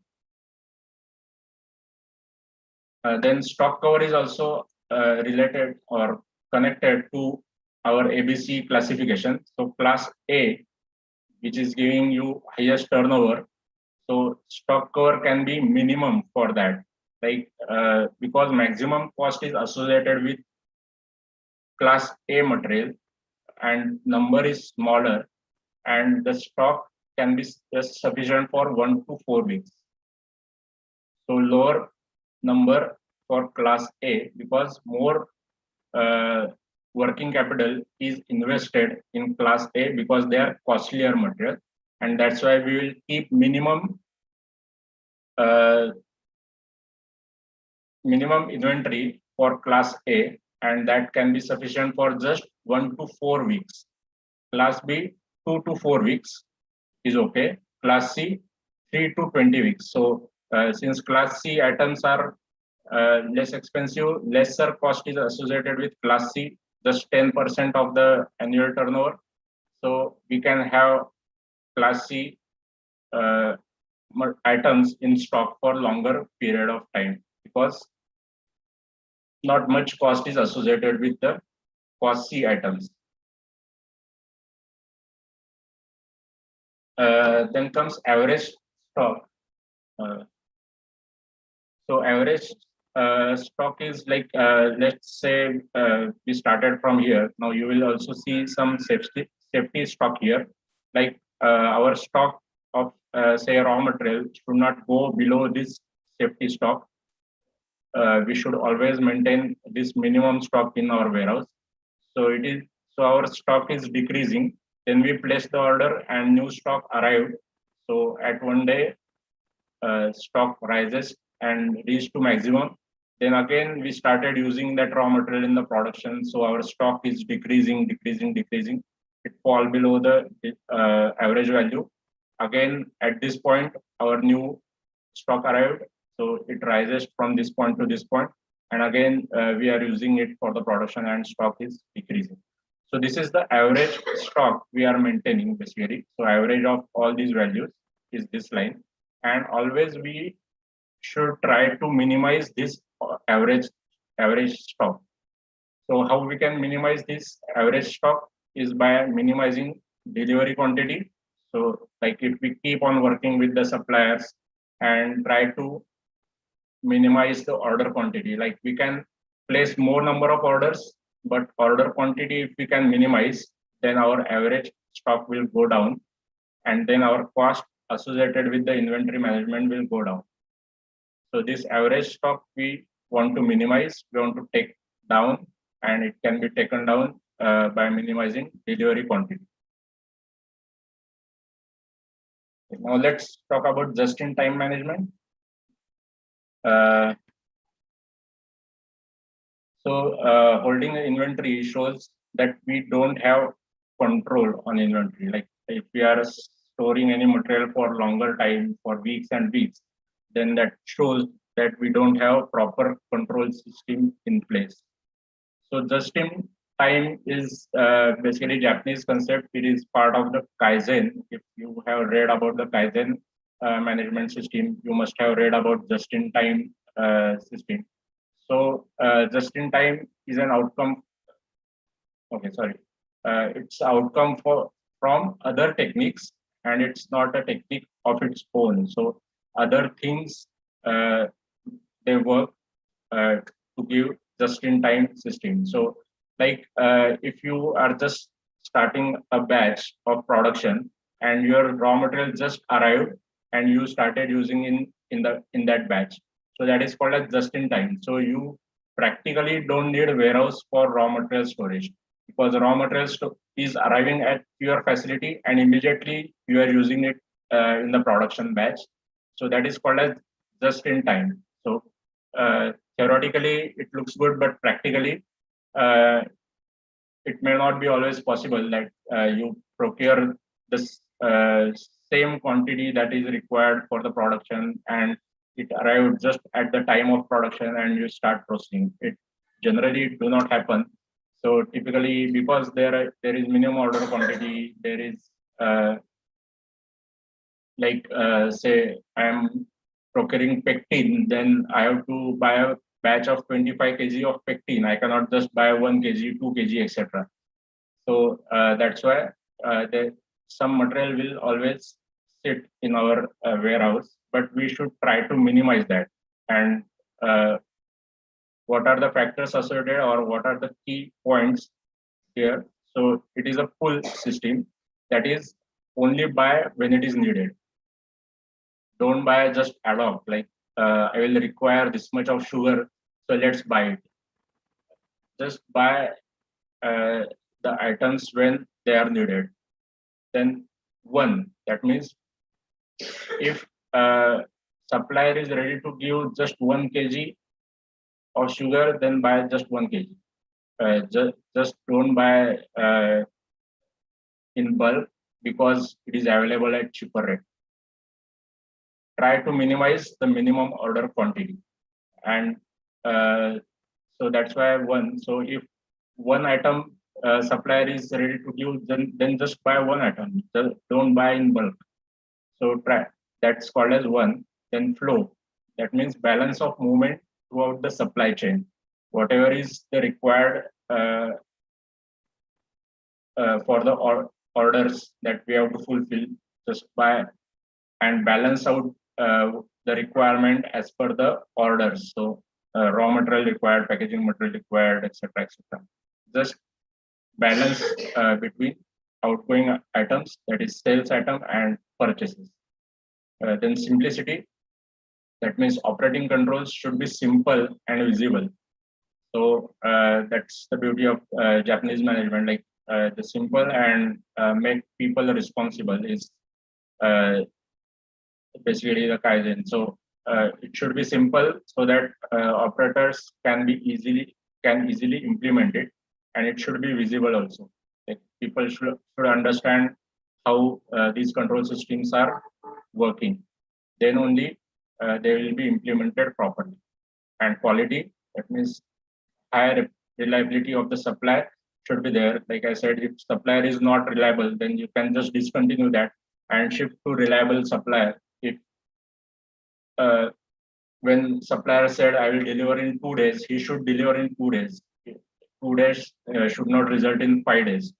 So supplier should be reliable. Then only you can work with just in time, because you are calculating the lead times based on the reliability of the supplier. If supplier don't adhere with his words, then you cannot maintain that supply chain properly, and your entire planning will go waste. So you should have reliable suppliers, reliable vendors, reliable customers, etc. Then only this just-in-time management system will work properly. And so JIT is basically applied to class A because most of the cost is associated with class A. Our 80% of the turnover is coming from the class A, and that's why this system is typically applied where it is most beneficial, which is class A items. So this aims for tight inventory control. Like if you have zero inventory, that's beautiful. So minimizing the inventory, and you can minimize the inventory only when you have tight control over the inventory. Like you have tight control over supply, you have tight control over production, and tight control over dispatch. Then only you can apply this system. Effective process planning and plan design. Your entire process should be very effectively planned and designed such that you can manage the flow of the material well throughout your factory. Workforce motivation. So, like I said, Japanese management, they involve all people from all the levels, and they motivate people in all levels of management, or even starting from workers to management level. So if they are motivated, then only they will work hard for proper systems and continuous improvement. We should always aim for cost reduction. That's the main thing we are working for. Logistic planning should be good. Material requirement planning should be good. So these two things will happen only when you have good forecasting numbers. Then only you can plan for purchases and plan for production well. Then the techniques which you need to develop at your company is supply what is required.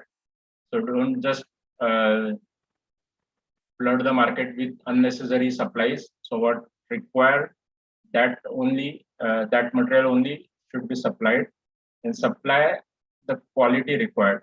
So whatever quality is needed, adhere to that quality always. You should not go down on the quality just because you have higher quantity to produce. Then reduce lead times for purchases. So if we can reduce the lead time, then only we can manage it properly, and then only just in time can be implemented properly. Then organize effectiveness. It will happen only when workforce from all the levels are involved in management and use all the expertise available. So these are the techniques that need to be implemented in order to implement just-in-time management. So this is just comparison, like conventional versus JIT. Like satisfied conventional, they are satisfied with the status quo. Like जैसे थे उसी में बैठे रहो. So they are satisfied with जैसे थे situation, but just in time is continuous improvement. So it's a part of Kaizen tools, as I said. So Kaizen, the word itself says continuous improvement. So if you are in just continuously in one phase only, then you are not progressing. You have to continuously keep on improving yourself. Then lead time is fixed traditionally, and here we always try to work with vendors to minimize the lead time. Product range is a sales issue. So product range, if any product is not selling, that's not an issue of other company. It's just issue of the sales team. That is the traditional way. But here, product range is the inventory issue. So if anything is not selling, then it's an inventory issue, and entire company should work around that. If that is not selling enough, then you can discontinue that. If your maintenance cost or inventory cost is more than the sales, then although on paper you are saying the profit in producing and selling that line, but if it is not giving enough revenue for maintaining the inventory, then better to discontinue that. So sales is not just, so product range is not the sales issue, it's entire inventory issue. In management provide methods. So top management only provide methods, and lower management will just implement. And here operators are responsible for the practices. So at each stage, people are made responsible, they are trained, and then only they will participate in betterment of the inventory system or entire company basically. And stock, in case of customer demand will decide the stock, and here purchases are done to meet the demand rate. So whatever is the outgoing rate, that should be the incoming rate, so that you will have minimum inventory. So the purchase is dependent on the demand rate. Convenient. So basically it is a push system. So you have the production rate, and you will just keep on producing the items, and then you will try to push the items in the market, because now you don't have enough space in your warehouse to store that, and then you will push the items in the market. But on the other hand, JIT is not the push system, but it is pull system. So produce as per the demand is the main thing. So if there is a demand for say 100 units, then produce 100 units only. Don't produce 1000 units and then try to push it in the market. So organically try to grow the business, and that's why it is a pull system. So most of the points we have already discussed, like the Kaizen tools, they should be implemented in order to implement JIT system, like product quality, product process efficiency, information systems, information from many teams to the inventory controller has to be passed on, and all those things. Let's see how we have cost saving with JIT, like stock cover. If we have stock for 52 weeks, then inventory investment is say this much, like 250,000. If we reduce from 52 weeks to 10.4 weeks, then it's just fivefold decrease in inventory investment. It just comes down to 50,000. 6 weeks, 28,800, and so on. And we can just theoretically go down to 1 hour. That means material just arrived and it is immediately processed, then just 130 rupees. So from 250,000 rupees, we can just come down to 1,000 rupees or 130 rupees just by decreasing the stock in hand. So stock cover, if we can decrease, then just in time is like this, 1 hour or 1 day kind of thing. So material just arrived and immediately processed. So you can save a lot on inventory basically. So basically you will have more working capital available for other processes. Otherwise your working capital will be stuck in the inventory. So these are the operational benefits. Like I think we have talked much about that, so I'll just skip it.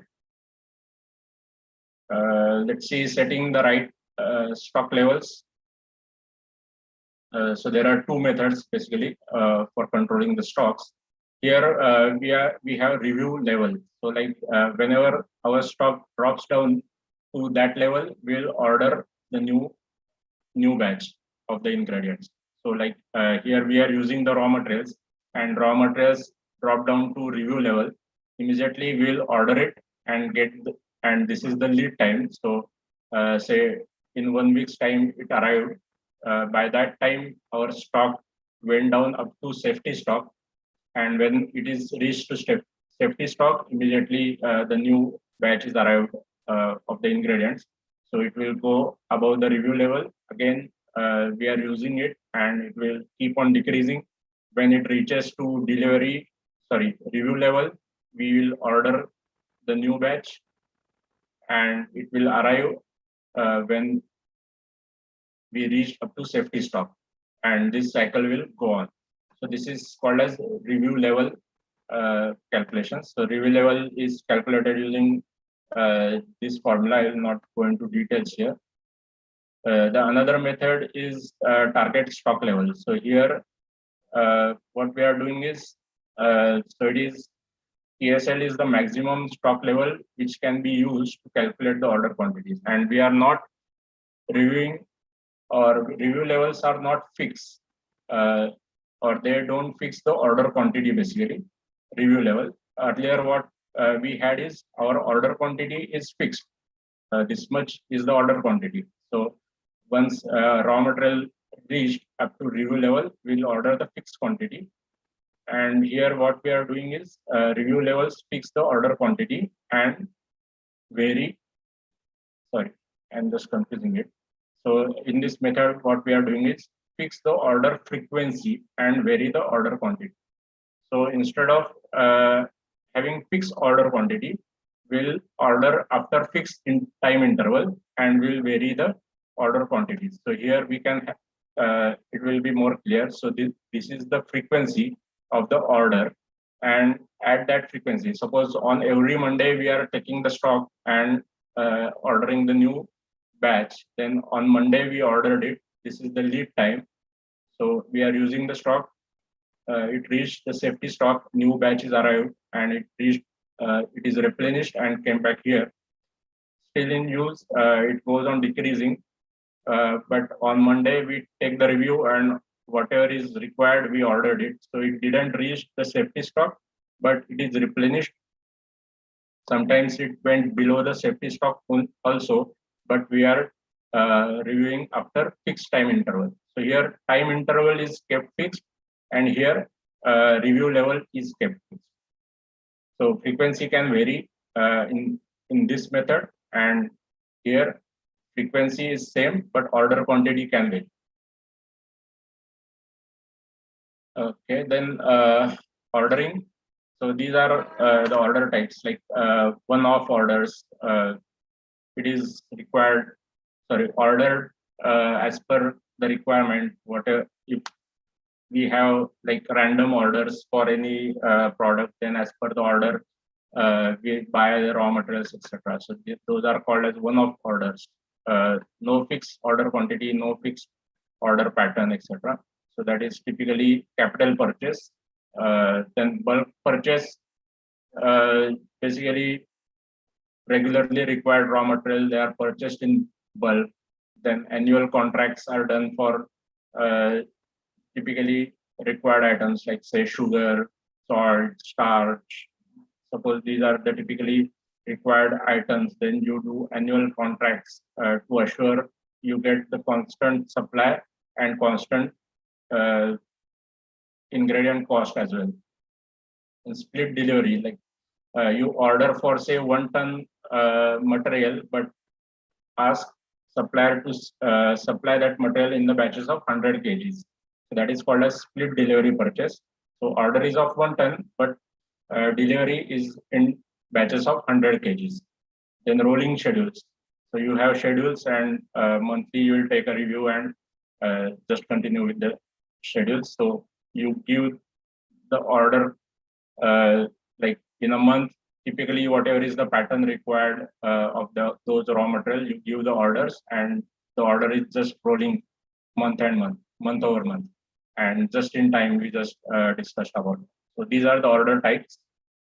Order quantities, MOQ, I have talked about that. That is minimum order quantity. The supplier needs some order quantity so that he has to run his business also. So he will require some minimum order from us. So that is the typically called as MOQ, minimum order quantity.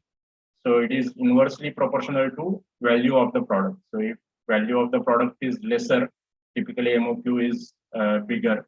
If value of the product is very high, then minimum order quantity is lower. And we have another terminology called as economic order quantity.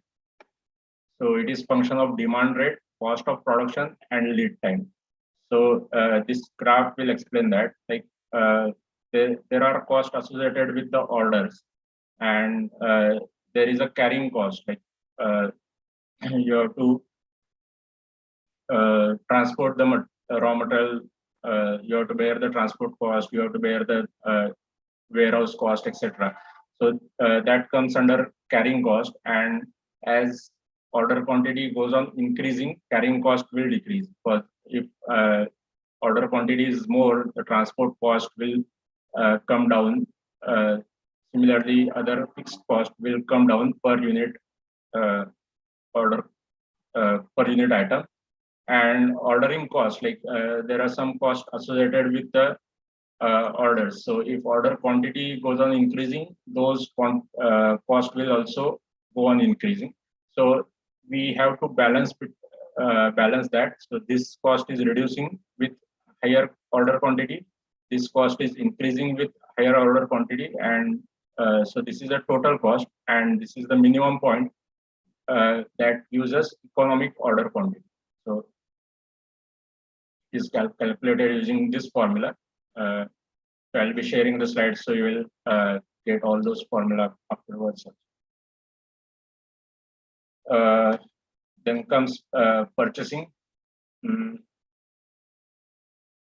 I think we have talked much about purchasing. I will just skip this slide because I think I'm running out of time. Let's talk about FIFO, FIFO and LIFO process. So FIFO is first in, first out. FIFO is first expire, first out, and LIFO is last in, first out.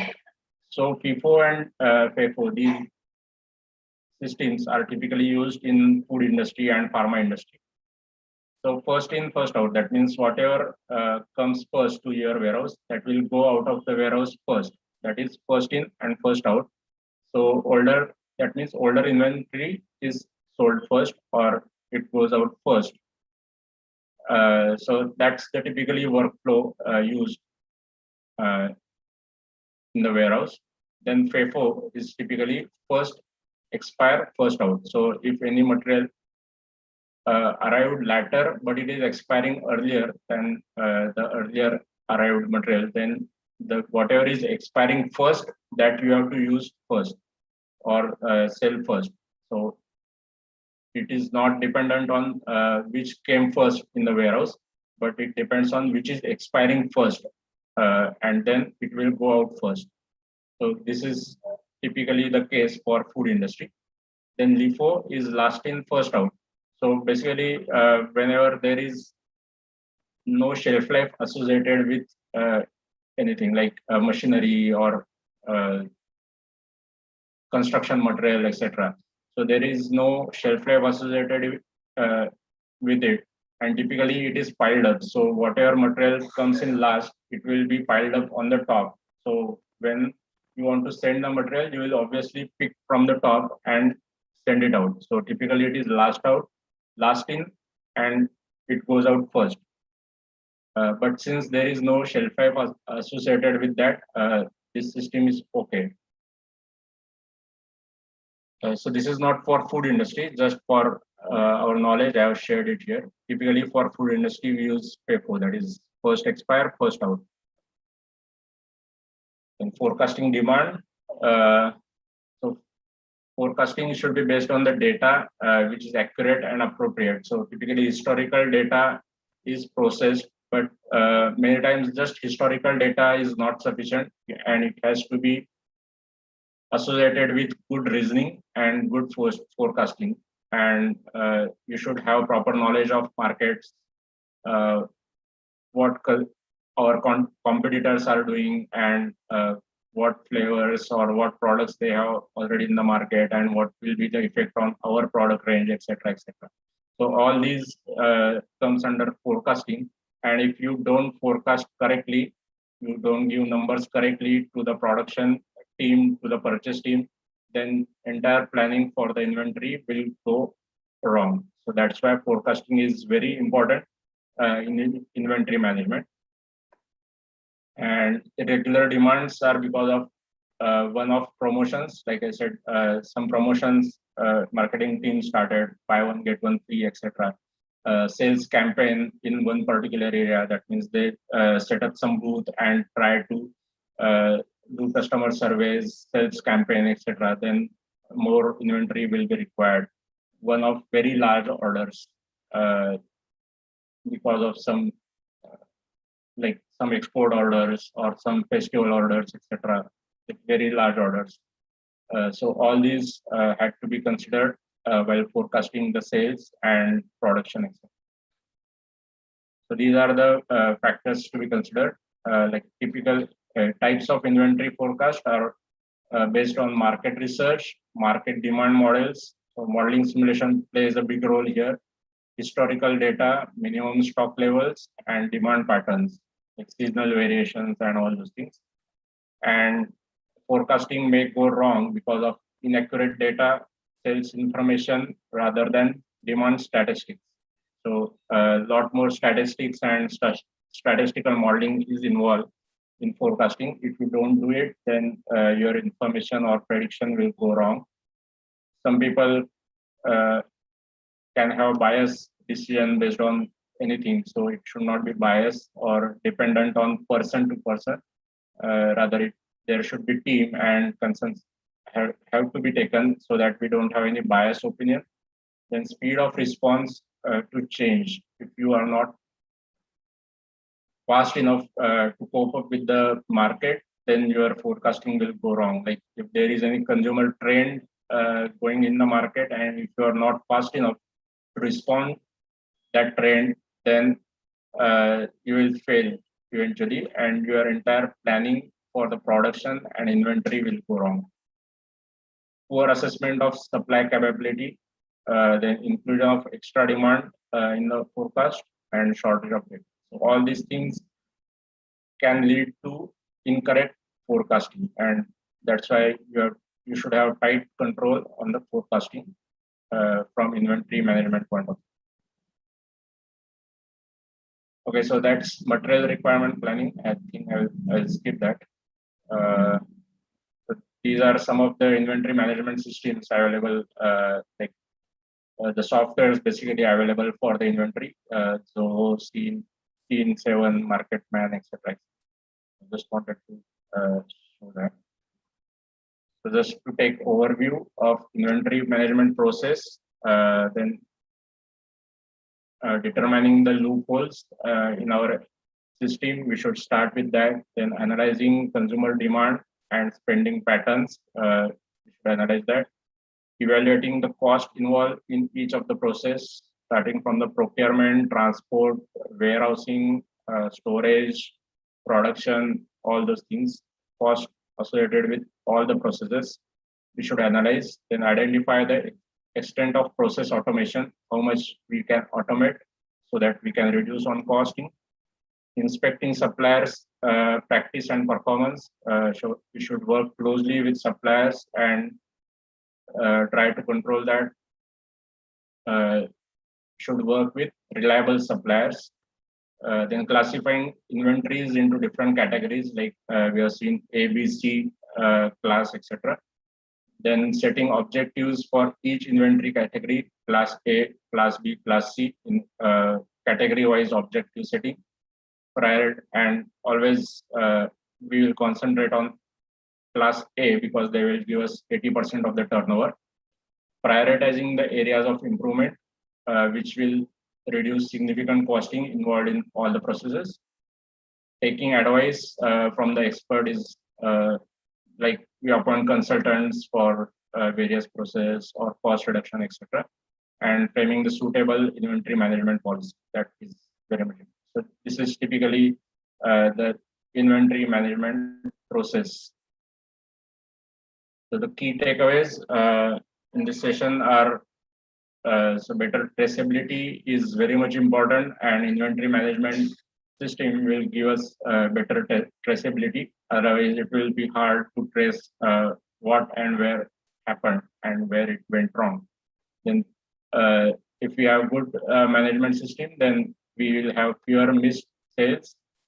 Then we will invest better in better cash investment in raw materials, etc. So working capital will be minimized and better invest.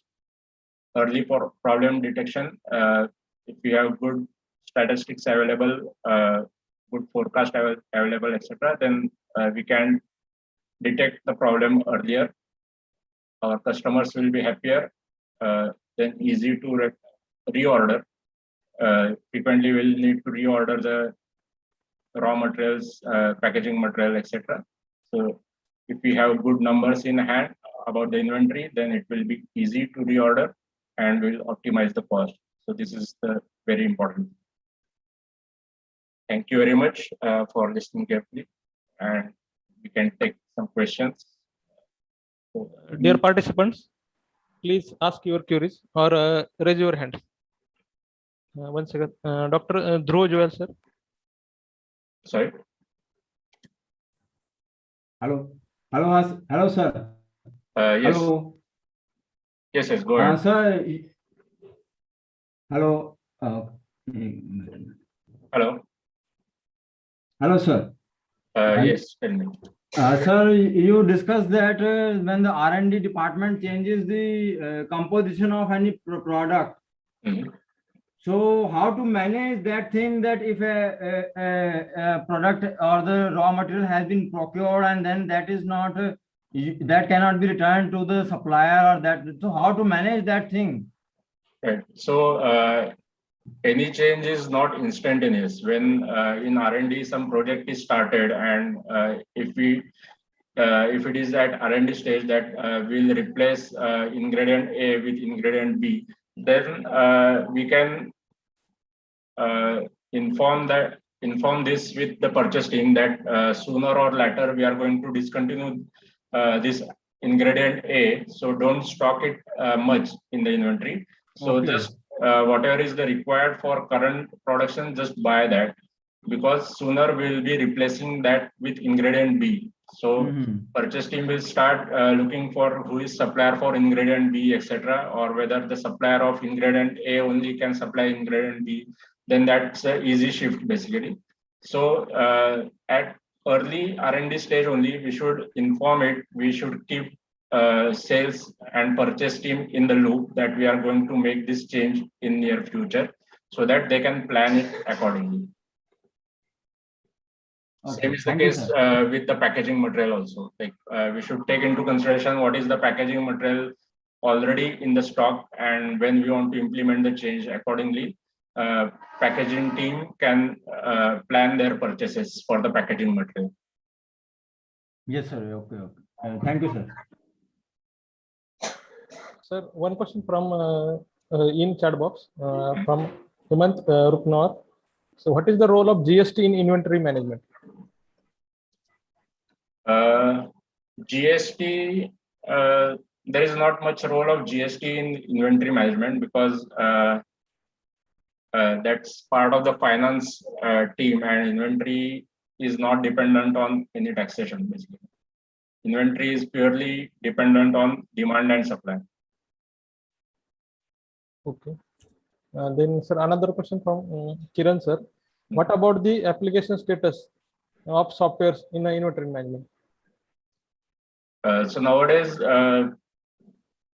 medium-sized companies or large companies, entire system is software-based only, and typically you might have seen the barcodes, use of barcodes. So whenever material are supplied from the vendor, they typically attach a barcode which will tell the batch number, lot number, expiry date, etc., in that barcode. And typically they have scanning softwares which will scan the barcode and all the information related to batch number, expiry date, etc. It will automatically fed to the inventory management system, that is the software system basically. And also typically in bigger companies, the weighing scales are also attached to these softwares, and whenever you weigh the ingredient on the weigh scale, typically you scan the barcode so that the software will pick up the information regarding that that ingredient. Then on the weigh scale, how much you weigh the material, it will automatically take that value, and accordingly stock keeping will be done. So all these systems are software controlled basically in bigger companies. Okay. Then participant, please ask your queries or raise your hand.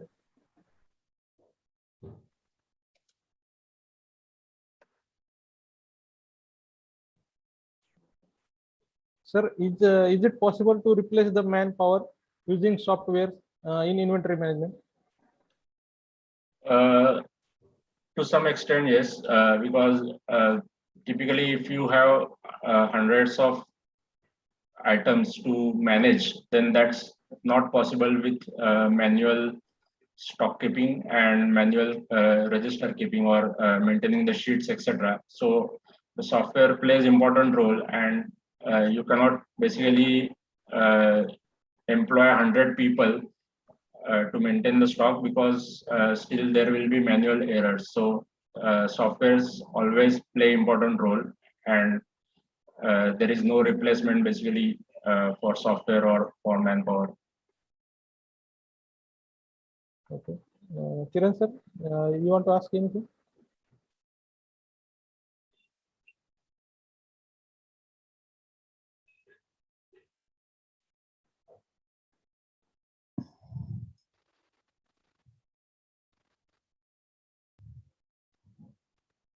Next, anyone?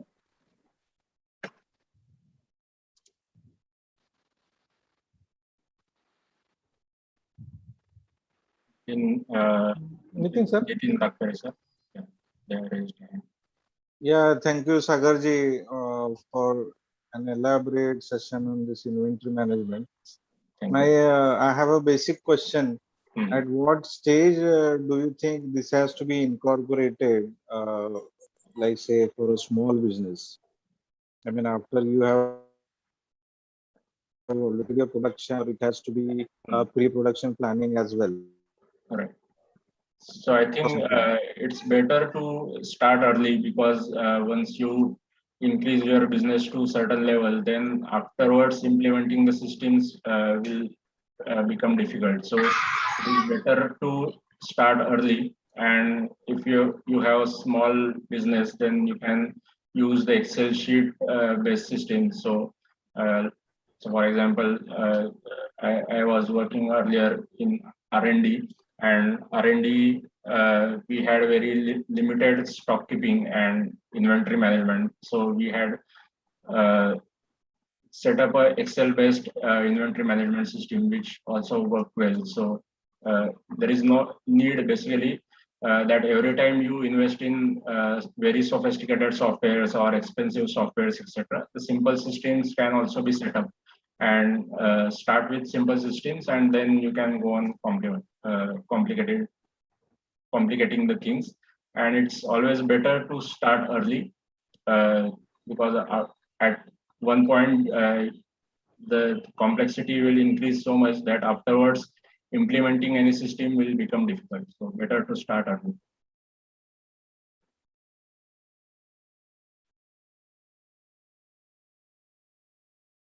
Thank you.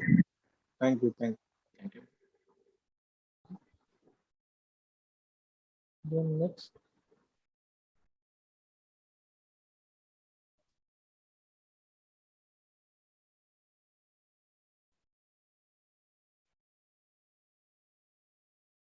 Please raise your hands if you have any queries.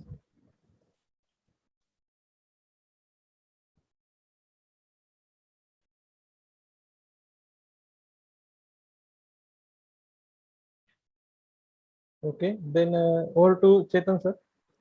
Very good evening to Sagar sir and our respected sir. Yes, Sagar sir, a very beautiful and very designed presentation, sir. We are very happy to receive such a knowledge, such shower of knowledge, and hopefully we can implement these things, sir. Your explanation as well as your examples are very to the ground, sir. We really appreciate your effort, sir, and hopefully more or less we will continue with you in future too, sir. So Sure. by here, I will be very thankful from our team, NAHEP team, sir. You did very well, sir, and hopefully it will serve us, sir, in future. Thank you, sir. Thank you. Yeah, Thank you. over to sir again. Thank you, one and all. There is one announcement. Please, participant, please on your videos for the taking a snapshot. Everyone, please on your videos.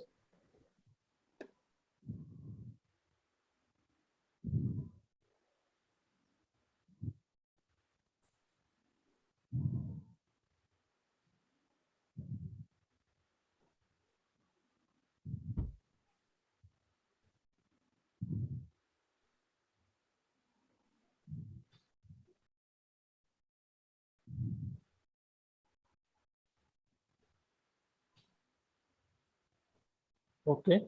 Thank you, one and all.